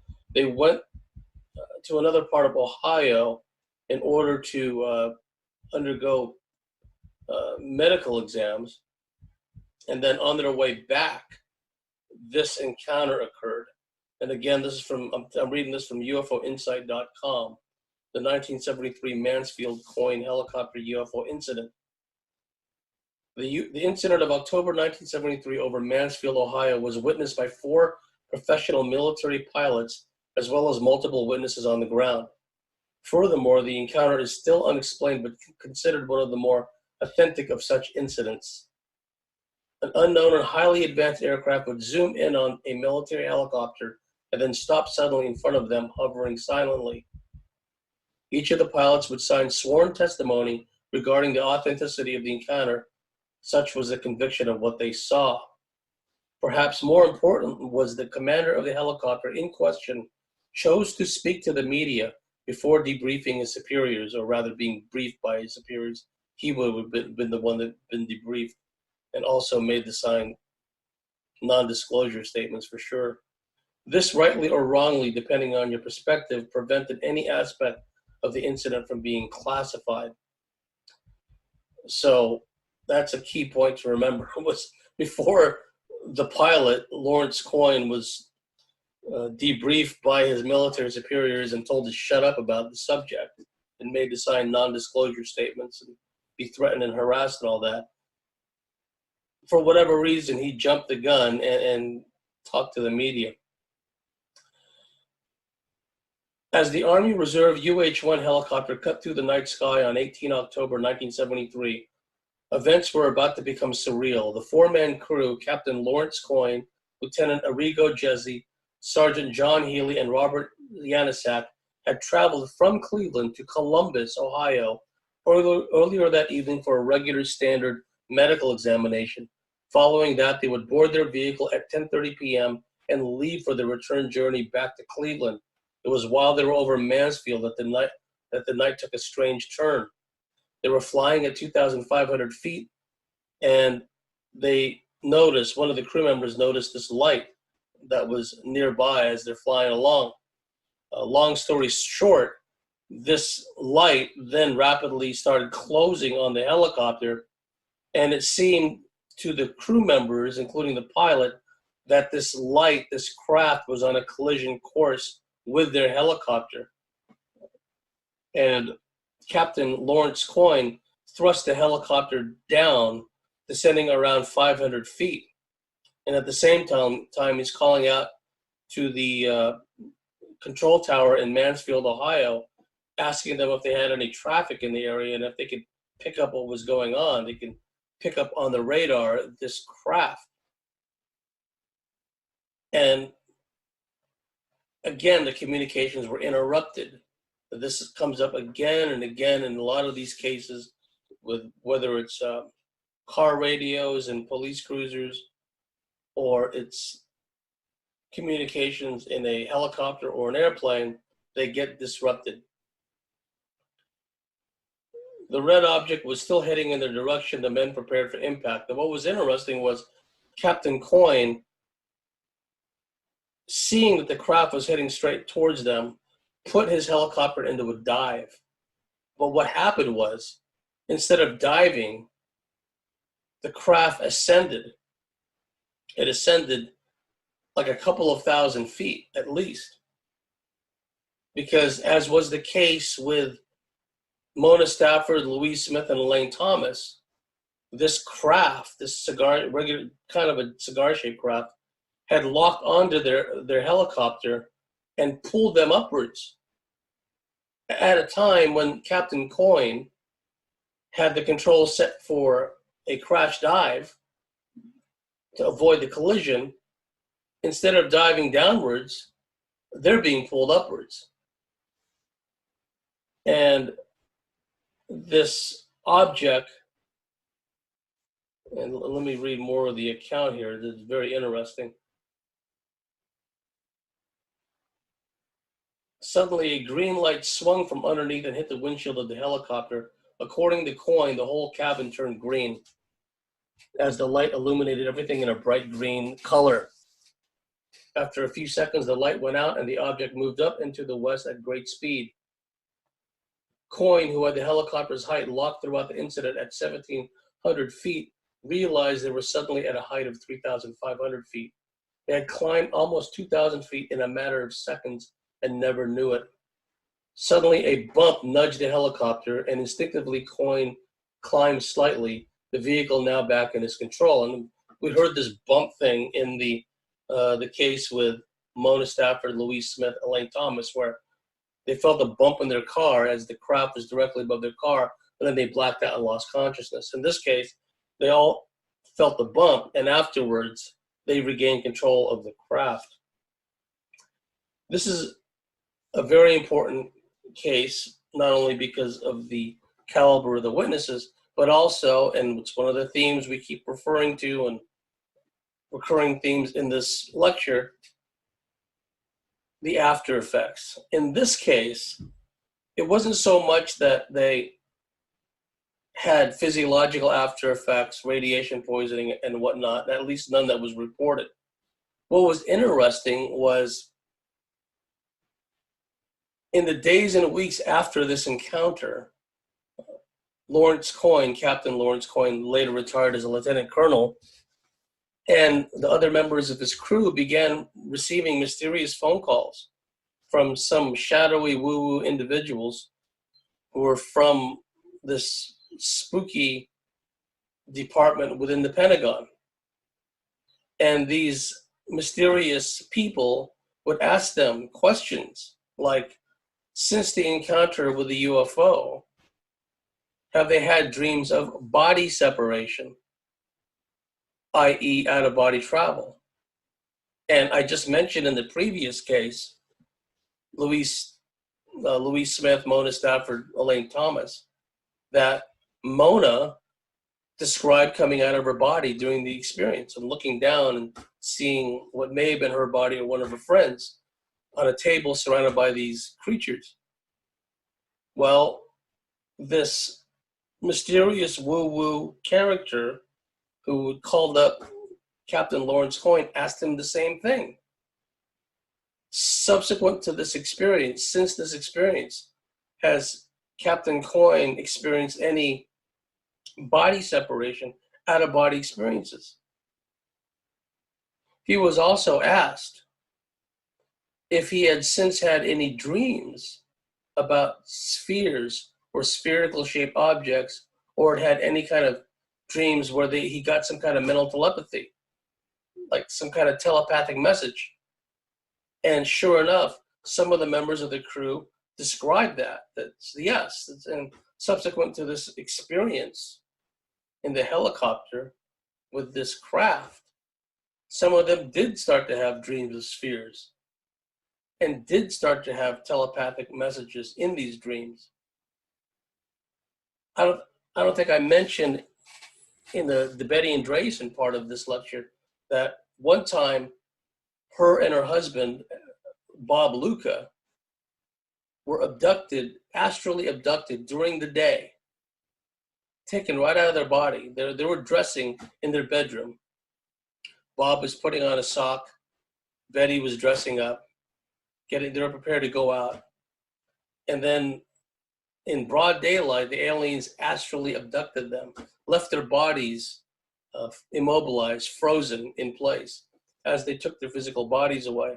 And then they encountered these light beings who presented them things, showed them things like spheres, like geometric shapes like triangles and pyramids. But they also showed them spheres, right? So, interesting aftermath of the Mansfield Army helicopter UFO encounter. South Haven Park, Long Island. This is, again, one of the most important cases. Long Island, New York, November 24th, 1992. Federal Firefight Guide, April 1994, second edition, contains a chapter on dealing with crashed UFOs. In particular, it highlights, underscores the dangers, the radiological dangers. Again, that recurring theme. You see, we're going to have this information come up again and again. In that chapter of the Federal Firefighting Guide, and there's a whole other story about the federal firefighters. I know a number of UFO-related cases where the local firefighters don't show up, or they're cordoned off, but the federal firefighters 60 miles away from Fort Irwin Army Base show up at a site first, right? In that firefighting guide, that chapter, it warns specifically about radiological dangers associated with crashed or disabled or landed craft, right? Keep that point in mind. South Haven Park, Long Island, New York. Now, Long Island has had a lot of UFO sightings. There's been more than one UFO crash there. The legendary researcher of the Long Island UFO Network, John Ford, as a result of his investigations, wound up becoming a political prisoner. They framed him on trumped-up charges of threatening to assassinate politicians in Long Island, and they threw him in a psychiatric ward. And it was only recently that he was released from a highly secure psychiatric ward and allowed to go to another, less secure psychiatric ward. John Ford is a political prisoner because of this and other cases. What happened, depending on who you talk to and depending on the source, the craft, either due to navigation problems or internal technological problems, came to grief and crash landed. Or, depending on your source again, it was shot down by an advanced, some kind of quark plasma gluon weapon based at Brookhaven National Labs. It was shot and blasted out of the sky. As a result of this craft being shot down or otherwise crash landing without being shot down, once again, we had radiological issues. For days after this craft crashed, once again, the authorities sealed off South Haven Park. John Ford and his team were able to get in there, and they noticed that some of the trees were burned. They had higher than normal background radiation in certain places, hot spots, if you will. And the surrounding community suffered a series of rolling brownouts, as they call them in America. Not blackouts, where it's a power outage for a while, could be,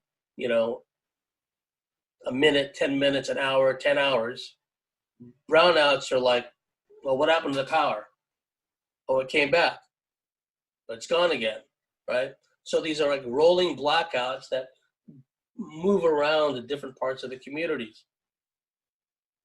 And that's what happened in the aftermath of this craft either being shot down or otherwise coming to grief and crash landing in South Haven Park. Now, what's interesting is someone within the federal firefighters unit that was there, it was a federal firefighting unit from Brookhaven National Lab, of all places. And these guys came there with a radiological kit. They knew what they were dealing with. One of them took video of the crash site, of the radiological fires, of the burning debris. And although you cannot see it very well in the video, apparently one or more alien bodies. This story was featured in a segment of the classic paranormal TV show on Fox years ago in America called Sightings. All serious UFO researchers waited every Friday night for a new episode of Sightings because they did segments on topics such as this. The South Haven UFO crash, whatever the cause of it, whether it was shot down or the craft came to grief through technological, mechanical malfunction, whatever the case may be, remains a landmark in the history of UFO field research. And the key investigator for that case, John Ford, has become a political prisoner of the United States. He was framed on bogus charges of wanting to assassinate several government officials in the state of New York.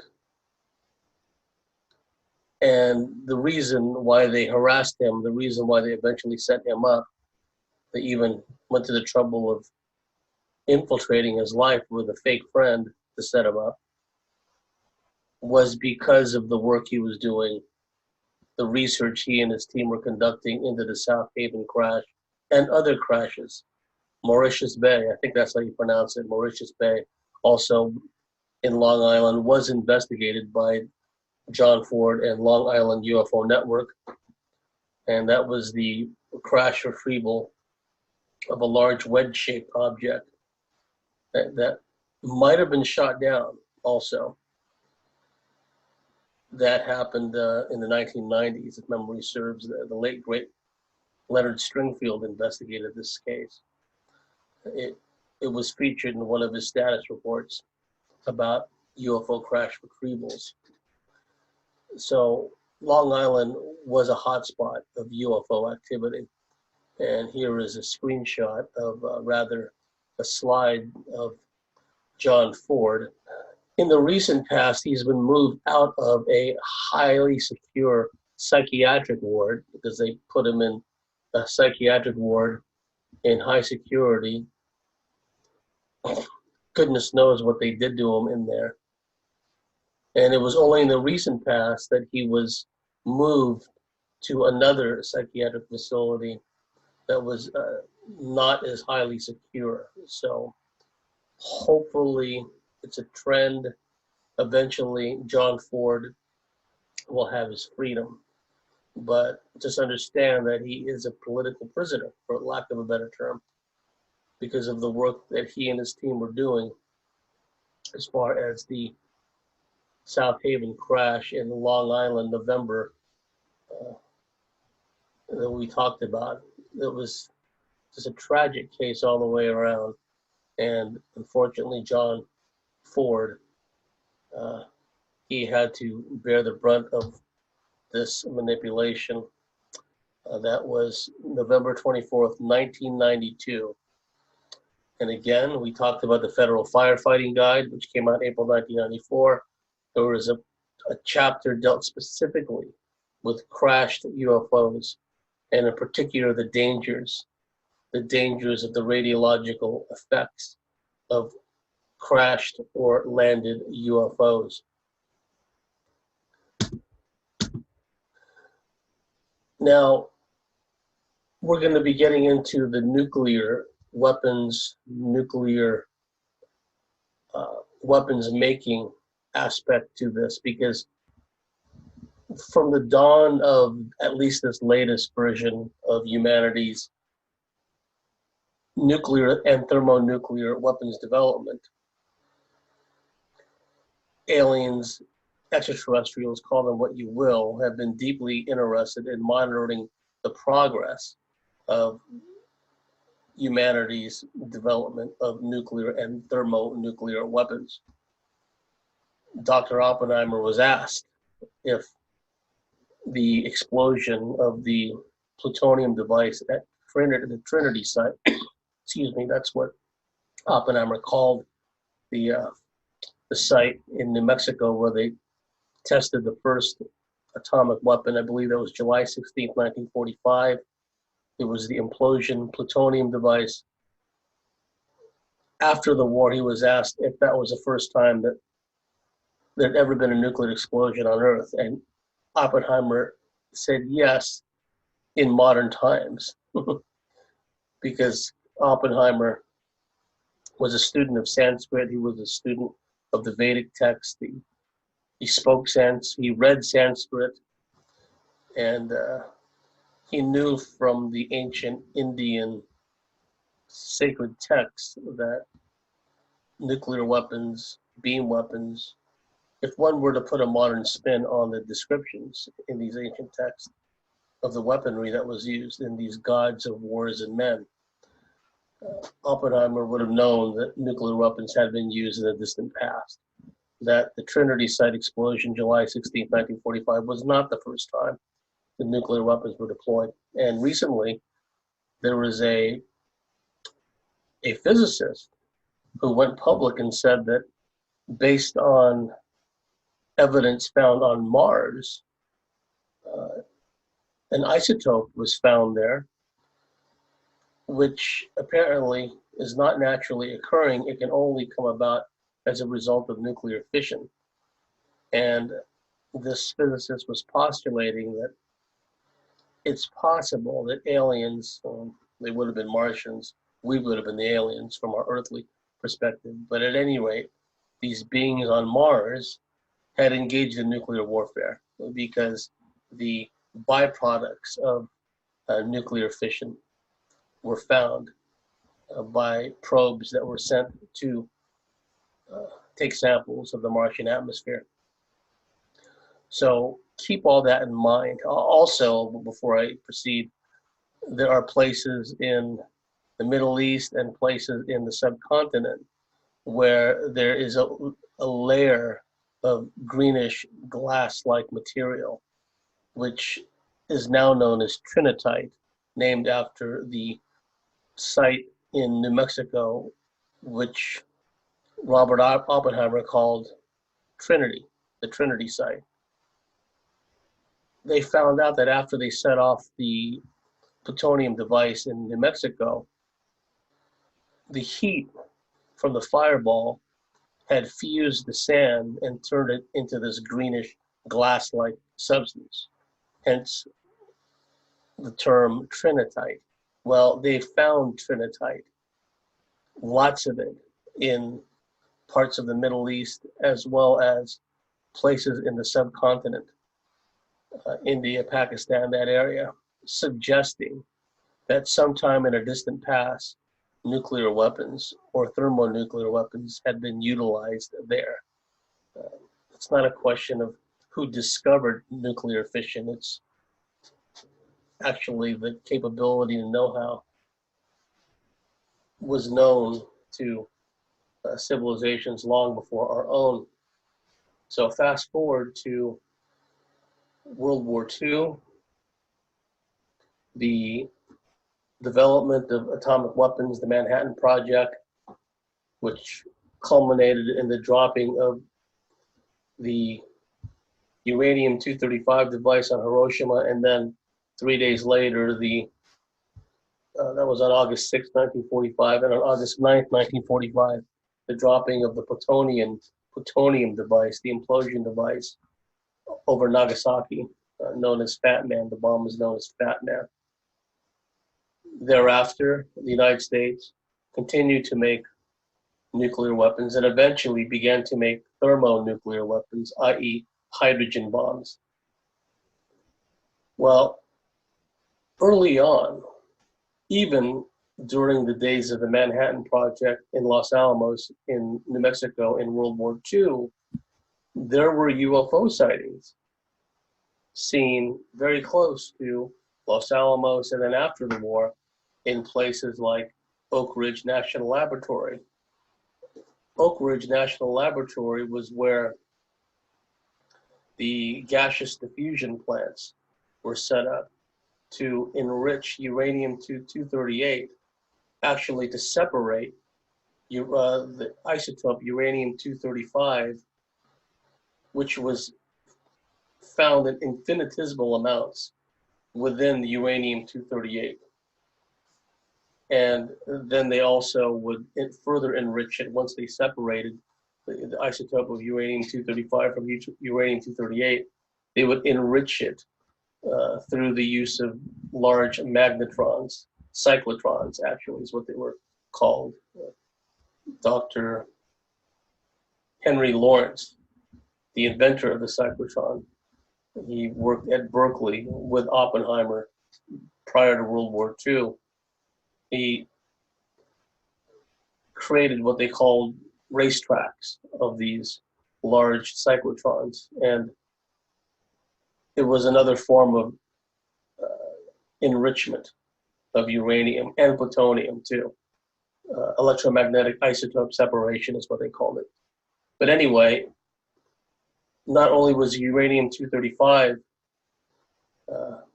produced in Oak Ridge National Laboratory in Tennessee, and this was a vast operation. They actually created massive amounts of electricity by tapping into the Tennessee Valley Authority, which was a huge hydroelectric dam project in Tennessee. So that was one of the plants, along with Hanford, Washington State, where a lot of the plutonium-239 was created. And the point of relevance was, in the immediate post-war years, at least as far back as 1948, if not sooner, Oak Ridge National Laboratory in Tennessee began to have these visitations, these first, what was described as very large green fireballs would fly at high altitude, at high speed, directly over this uranium-235/plutonium-239 plant. It became such a worry to the Atomic Energy Commission, which was created after World War II, which later, after another name change, it became the Department of Energy, the DOE. It was of such concern to the Atomic Energy Commission, the AEC, as well as Army intelligence, Air Force intelligence, the FBI, and Naval intelligence, that they actually convened a top secret conference in Los Alamos. The investigation into these green fireballs, which were overflying places like Oak Ridge National Laboratory, was given the code name, the investigation was given the code name Project Twinkle. Dr. Lincoln La Paz was a world-renowned expert on meteorites in the University of New Mexico, and he was taken into this project to study these large green fireballs that travel at very high speed directly over these Atomic Energy Commission sites. And Dr. Lincoln La Paz stated that, in his opinion, these were not meteorites. There was something else entirely. Present at one of these gatherings to discuss these green fireballs, and we know this took place because this information was obtained via the Freedom of Information Act. In Los Alamos, a meeting was convened. The FBI was present, Air Force intelligence, Army intelligence, FBI, and a number of world-famous physicists were asked to take part, including Dr. Edward Teller. And then decades later, he became involved in the recruitment of Bob Lazar. That's a whole nother story. Oak Ridge National Laboratory. Incidentally, as far as the green fireballs are concerned, one of my old buddies, when I worked at my old stomping grounds, Naval Air Station, North Island. Before that, it was an Army airfield known as Rockwell Field, where, among other people, the great aviator Jimmy Doolittle learned how to fly. It was one of the places he learned how to fly. And then later on, the Navy took it over and became Naval Air Station, North Island. And over the years, many of the great Army and Navy pioneering aviators earned their wings there. One of my old buddies that worked right around the corner from me, I worked in communications at Commander Naval Air Force's U.S. Pacific Fleet. He worked at Naval Aviation Depot, just around the corner. It's a good buddy of mine. His job was, he was a director of what they call NADEP, Naval Aviation Depot. And his job was to oversee all the work done on the avionics for the FA-18 Hornet, and also for the E-2 Charlie Hawkeye, the advanced warning control plane, the Navy version launched from carriers of the larger Air Force AWACS, command and control radar, advanced early warning aircraft. Anyway, my friend ran that whole department, and he was a smoker. And one morning before his shift, he was out there by the pier, out there by the water at Naval Air Station, North Island. And if you're familiar with the geography there, just down the road, down past what they call the Silver Strand. It's like this isthmus that connects North Island with the island of Coronado. The island of Coronado is where the Navy SEALs have a big base there. Anyway, he was out at Naval Air Station North Island, over by the water, smoking a cigarette, when suddenly one of these large green fireballs, without a sound, this is early in the morning, flies right overhead at high speed and just disappears out over the Pacific Ocean. Big green fireball, go figure. Okay, in 1975, again in October, there's that window again, October, November, when all kinds of spooky UFO type stuff happens, right? Already talked about Herbert Shermer. That was in the October, November time frame. Antonio Villas-Boas, October, and then 1957. Well, in about a 3-week span, late October, early November in 1975, which was a big UFO year for me. Okay, I had all kinds of interesting dreams and would wake up with nosebleeds and had a lot of UFO and Bigfoot type dreams back then. And late October, early November 1975, the northern tier of Strategic Air Command bases in America were being visited by UFOs. Loring Air Force Base in Maine, October 1975, was a Strategic Air Command base where they kept nuclear weapons, which they loaded onto bombers, and then if war ever arose or a full-on launch was declared or ordered, they would fly off to whatever their targets were and drop their nuclear ordnance or thermonuclear ordnance. Well, Loring Air Force Base had these incursions over the weapon storage areas of nuclear weapons by UFOs. You can read all about this in the excellent book, Clear Intent, by Fawcett and Greenwood. And all the information in that book, Clear Intent, which later was republished under the name the UFO Cover-Up. Virtually all the information in that book came about as a result of the American Freedom of Information Act. We're talking actual military documents that were released by the military that that came about because the military, the Air Force, etc., were petitioned by private American citizens to cough up this information.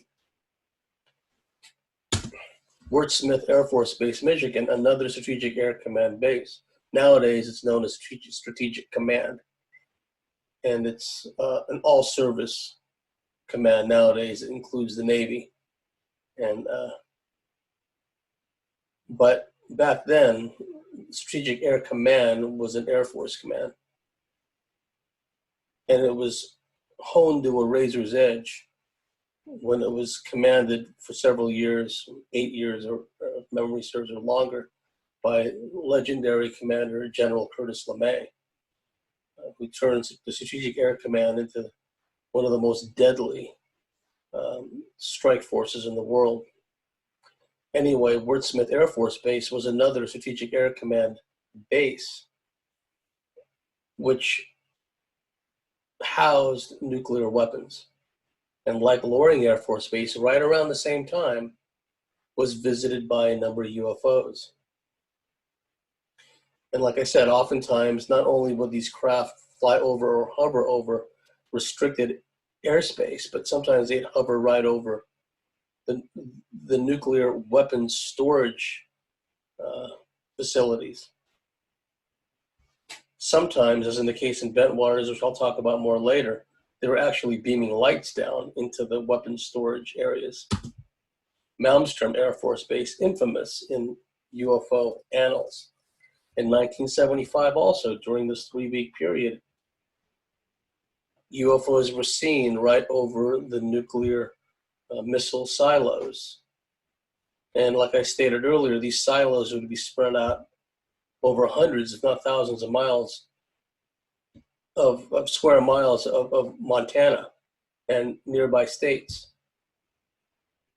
But somehow these aliens knew exactly where they were.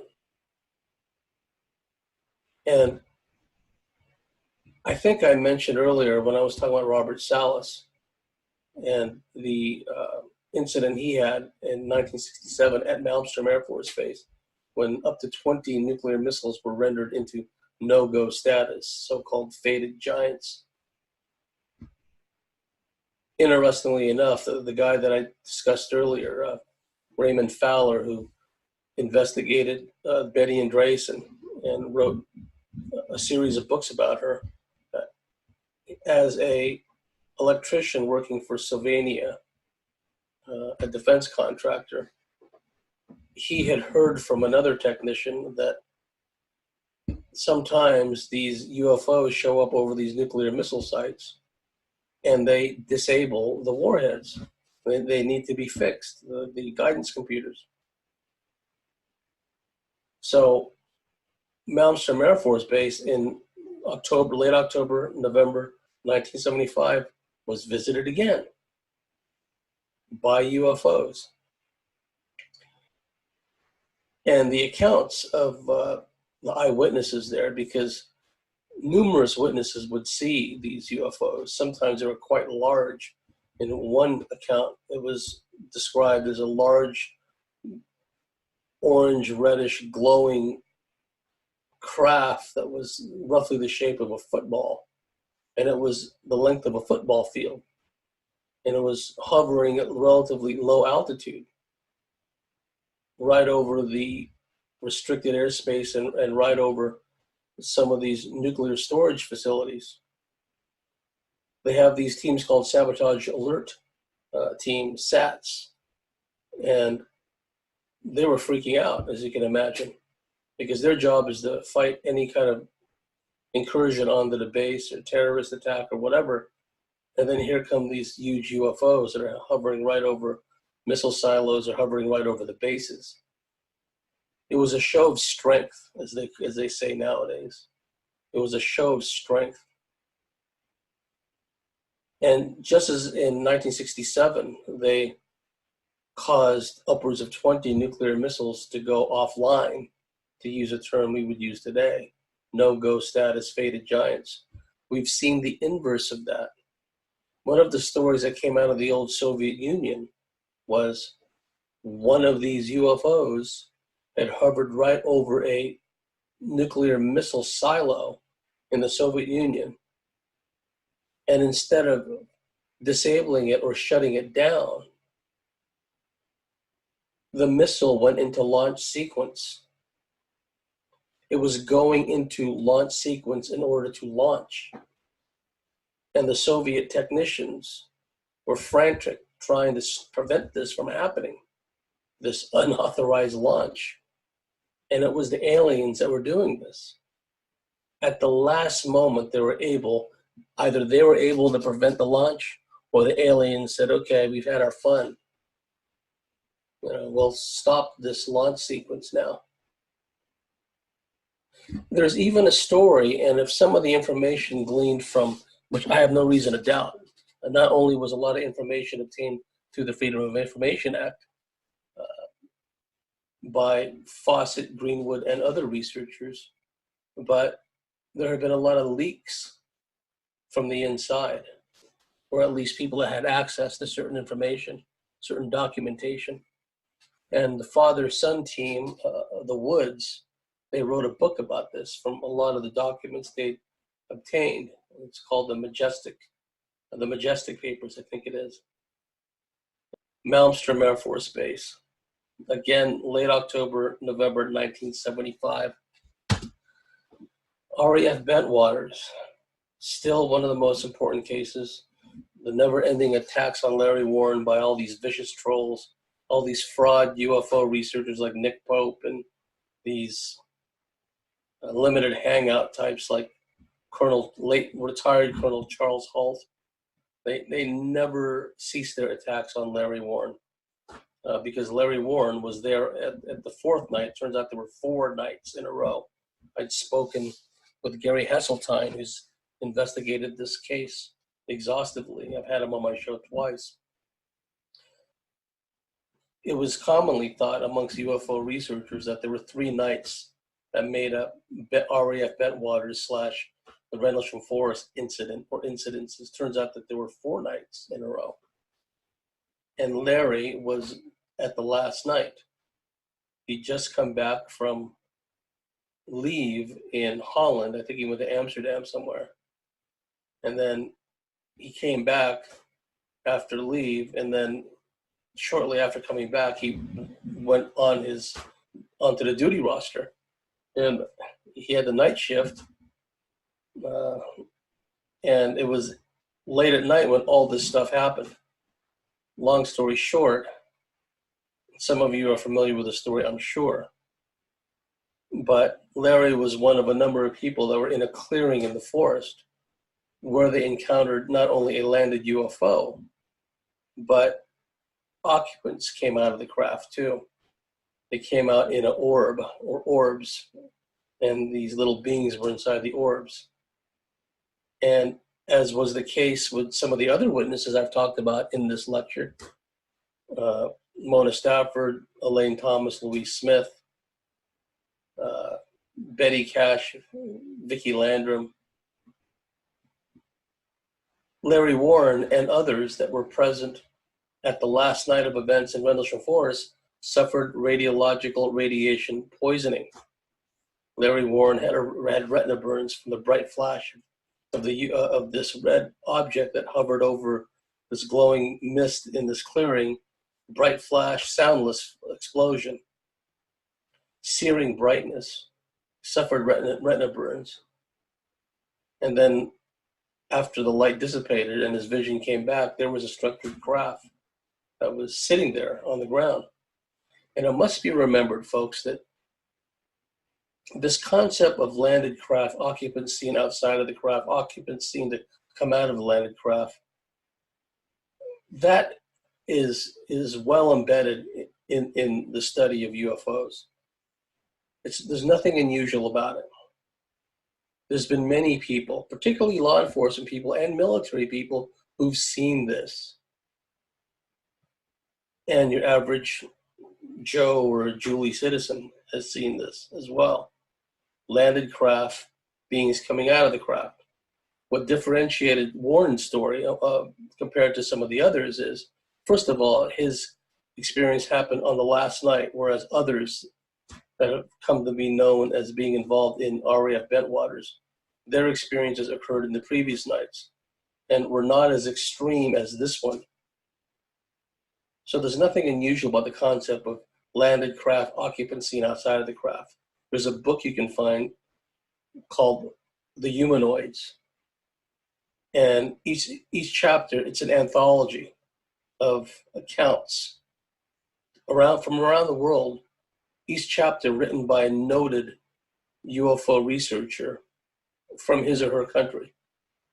And just as the title suggests, The Humanoids, the whole book, each chapter is about encounters with humanoids. And in that book, there are many accounts of landed craft, occupants seen outside of the craft. There was a huge UFO wave in 1954 in France. And many of the eyewitnesses, including police officers, saw the same thing, landed craft, beings outside of the craft. So what Larry Warren described is not even unusual in the annals of UFO literature and UFO research. Larry suffered retina burns, he suffered radiation poisoning. After a while, he was having blood seep out from his back. He and some of the others, after just one night and being around that landed craft, started to have a shock of white hair. He kind of likened it, if memory serves, to, if you remember watching the old Mel Gibson movies, Mad Max, and then The Road Warrior, and then, Thunderdome. Over time, he decided he started to have in the series of movies, kind of like Salt and Pepper, A Shock of White Hair. And Larry Warren said, as a result of this encounter of that craft and the beings coming out of the craft, that final night, that last night in Rendlesham Forest, December 1980, this would have been right around Christmas time, that a number of the airmen that were out there and the officers that were out there, they started having issues with their hair. They had eye inflammation, radiation sickness. As a matter of fact, the disaster preparedness units from the air base were out there with the Geiger counters that were taking measurements from hotspots, radioactive hotspots. Now, before too long, hopefully it won't be that much longer from now, there will be a documentary that will be called Incident at Capel Green. The area where this landed craft, the occupants emerged from the landed craft, outside of RAF Bentwaters, it's actually two bases side by side. RAF Bentwaters was the American base, and the point of relevance also is, at the time, nobody knew it outside of military circles. RAF Bentwaters was one of the largest repositories of tactical nuclear weapons in Europe, completely in violation of treaties they had with the British, the Americans had with the British at the time. That was a whole nother reason for the secrecy harassment of a lot of the witnesses, including Larry Warren. He was at one point on the surface shortly after this event. He was abducted on the surface along with Staff Sergeant Adrian Bustinza. They were drugged, taken underground into an underground base where, whether it was like a theater of the mind or whether it was for psychological warfare purposes, he was presented with a silhouette, with a being on the other side of the silhouette that was talking to him telepathically. And he doesn't know if it was a real alien or if it was just some kind of mind control they were exerting on him. But Larry has said, and I attended Larry's lecture in the early 1990s, his story hasn't varied, not at all. If anything, kind of like Bob Lazar, if anything, he may be holding stuff back. You never know. That's not to impugn his credibility in any way. I believe Larry 100%. But, I know from my own experience as an alien abductee, there's some things I just will not share, right? There's something I will hold back on until I get more information on it. And Larry was taken underground, and Larry made the point. And nowadays, and he said this in the early 90s, everyone's talking about underground bases. But, I started talking about underground bases shortly after, he went public, right? So RAF Bentwaters was a repository of the largest repository of tactical nuclear weapons in Europe at that time. And in the previous nights, prior to Larry's experience, once again, eyewitnesses, military personnel, saw UFOs hovering right over the weapon storage areas and were beaming lights down into the weapon storage areas. Now, what the aliens told Herbert Schirmer, the aforementioned Herbert Schirmer, is they have a means to look into solid objects, by shooting some kind of light beam or ray or something into houses, into buildings, into structures, into hangars. They can see what's inside. So later on, when I read accounts of these craft shooting beams down into the weapon storage areas of various nuclear weapons bases, that's the first thing I thought of. They're using a sensor or something to determine, the yield of these weapons, what they're made out of, et cetera, et cetera. So that is an important case. There's Larry Warren right there. And the documentary that's going to be coming out will blow the lid off of all of this. It's going to, hopefully, this whole coronavirus thing will blow over eventually. And this documentary will come out. It will get the publicity it deserves because it's one of the most important cases out there because it has everything in it. highly trained military personnel. Larry was an Air Force security policeman. He was uh, trained in anti-terrorist measures. He was trained to guard nuclear weapons, basically. And the attacks on this guy, the never-ending attacks on this guy, how he's held up all this time is a testament to just how the strength of character. And also Larry is an abductee. He's had, long before he joined the Air Force, he was having alien abduction experiences. So I just wanted to tie all this together here. The radiological effects, the radiation poisoning, the after effects of close encounters with UFOs, whether we're talking about Army Reserve crewmen in a helicopter or we're talking about 3 women driving home from a restaurant late at night, or whatever the case may be. Oftentimes, there are after effects. I know in my case, and I've spoken to many abductees, they've told me, and I believe because it's happened to me, that in the days and weeks after a UFO ET encounter, our psi abilities are amped up. They're amped up. They're stronger for a period of time. So I wanted to share this information with you people that attended the Preston lecture, because I believe, as Stephen and Evan believe, based on their discussions with the Aboriginal elders, that a lot of the ETs are coming back. Indeed, many of them never left. They've had permanent bases here, many of these different ET groups. But I do believe there's something to the notion that these Palladians, or at least groups of these Palladians, are not all the same, are coming back. Because if you follow the trends here on the surface, especially with this coronavirus, especially with all the restrictions and the lockdown and social distancing and all that,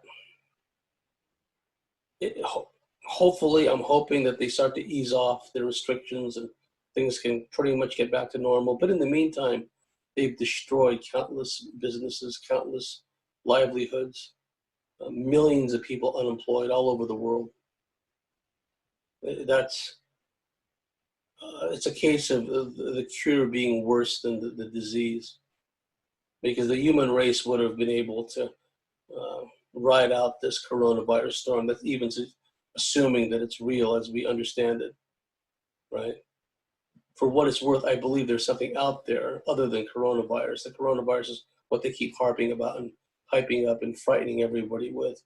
But it's quite possible there's something else out there besides that, which may be amplified or activated in some way by the 5G. So the point of relevance is, I think that we've reached a point now, folks, where the curtain is starting to rise on, I wouldn't say the final act, but there's a great revealing that's underway. And that's what the term apocalypse means, is a revealing. And what we're seeing on the surface with the coronavirus and the lockdown and all the rest, it is part of the malevolent alien agenda, because everything we're seeing is inhuman. The social distancing, the mistrust that's being fostered within everybody. Now all these people are dobbing in others for not maintaining the social distancing, or for hanging around too many other people, or having too many guests at their house. They've turned Australia and large parts of the world into a snitch society, a dobbing society, a narc society, as they would say in America, snitch or narc. They fostered this mistrust. And to me, it's inhuman. That's why I know ultimately that malevolent aliens are behind this whole coronavirus thing. And if you read books like William Bramley's book, The Gods of Eden, he's come up with convincing, to me, evidence from medieval chronicles about how non-human beings may have been responsible for the Black Plague. in previous centuries based on eyewitness accounts who've seen what we would call UFOs flying over crop fields and spraying like powder or dust over them, or seeing humanoids in fields spraying like gaseous substances over crops. These are the stories that have come out of Europe in those days, when the different phases of the Black Plague, bubonic plague. So this wouldn't be a first if aliens, non-human life forms, were behind the coronavirus scare, right?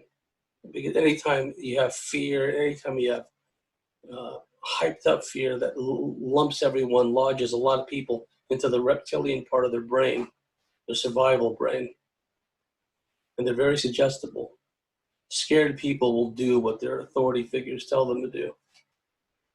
So keep all that in mind, because I think as time goes on, we're already seeing manifestations of it. There's an upsurge, an uptick of UFO alien activity all over the world, and I expect that to continue. So anyway, thank you for sitting in on my lecture here. Sorry for my voice. When I talk too long sometimes my voice gets a little hoarse. But I hope what I shared with you today has some meaning, holds some meaning for you.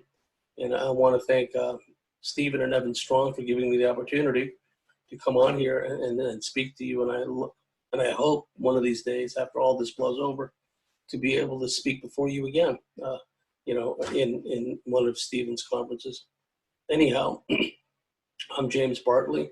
You can find my work on thecosmicswitchboard.com. You can find me on Facebook, and you can find me on Twitter. And you can find me on my heavily censored YouTube channel under James Bartley. So wherever you may be, whatever you may be doing, have a very pleasant time, and I'll talk to you again. Bye for now.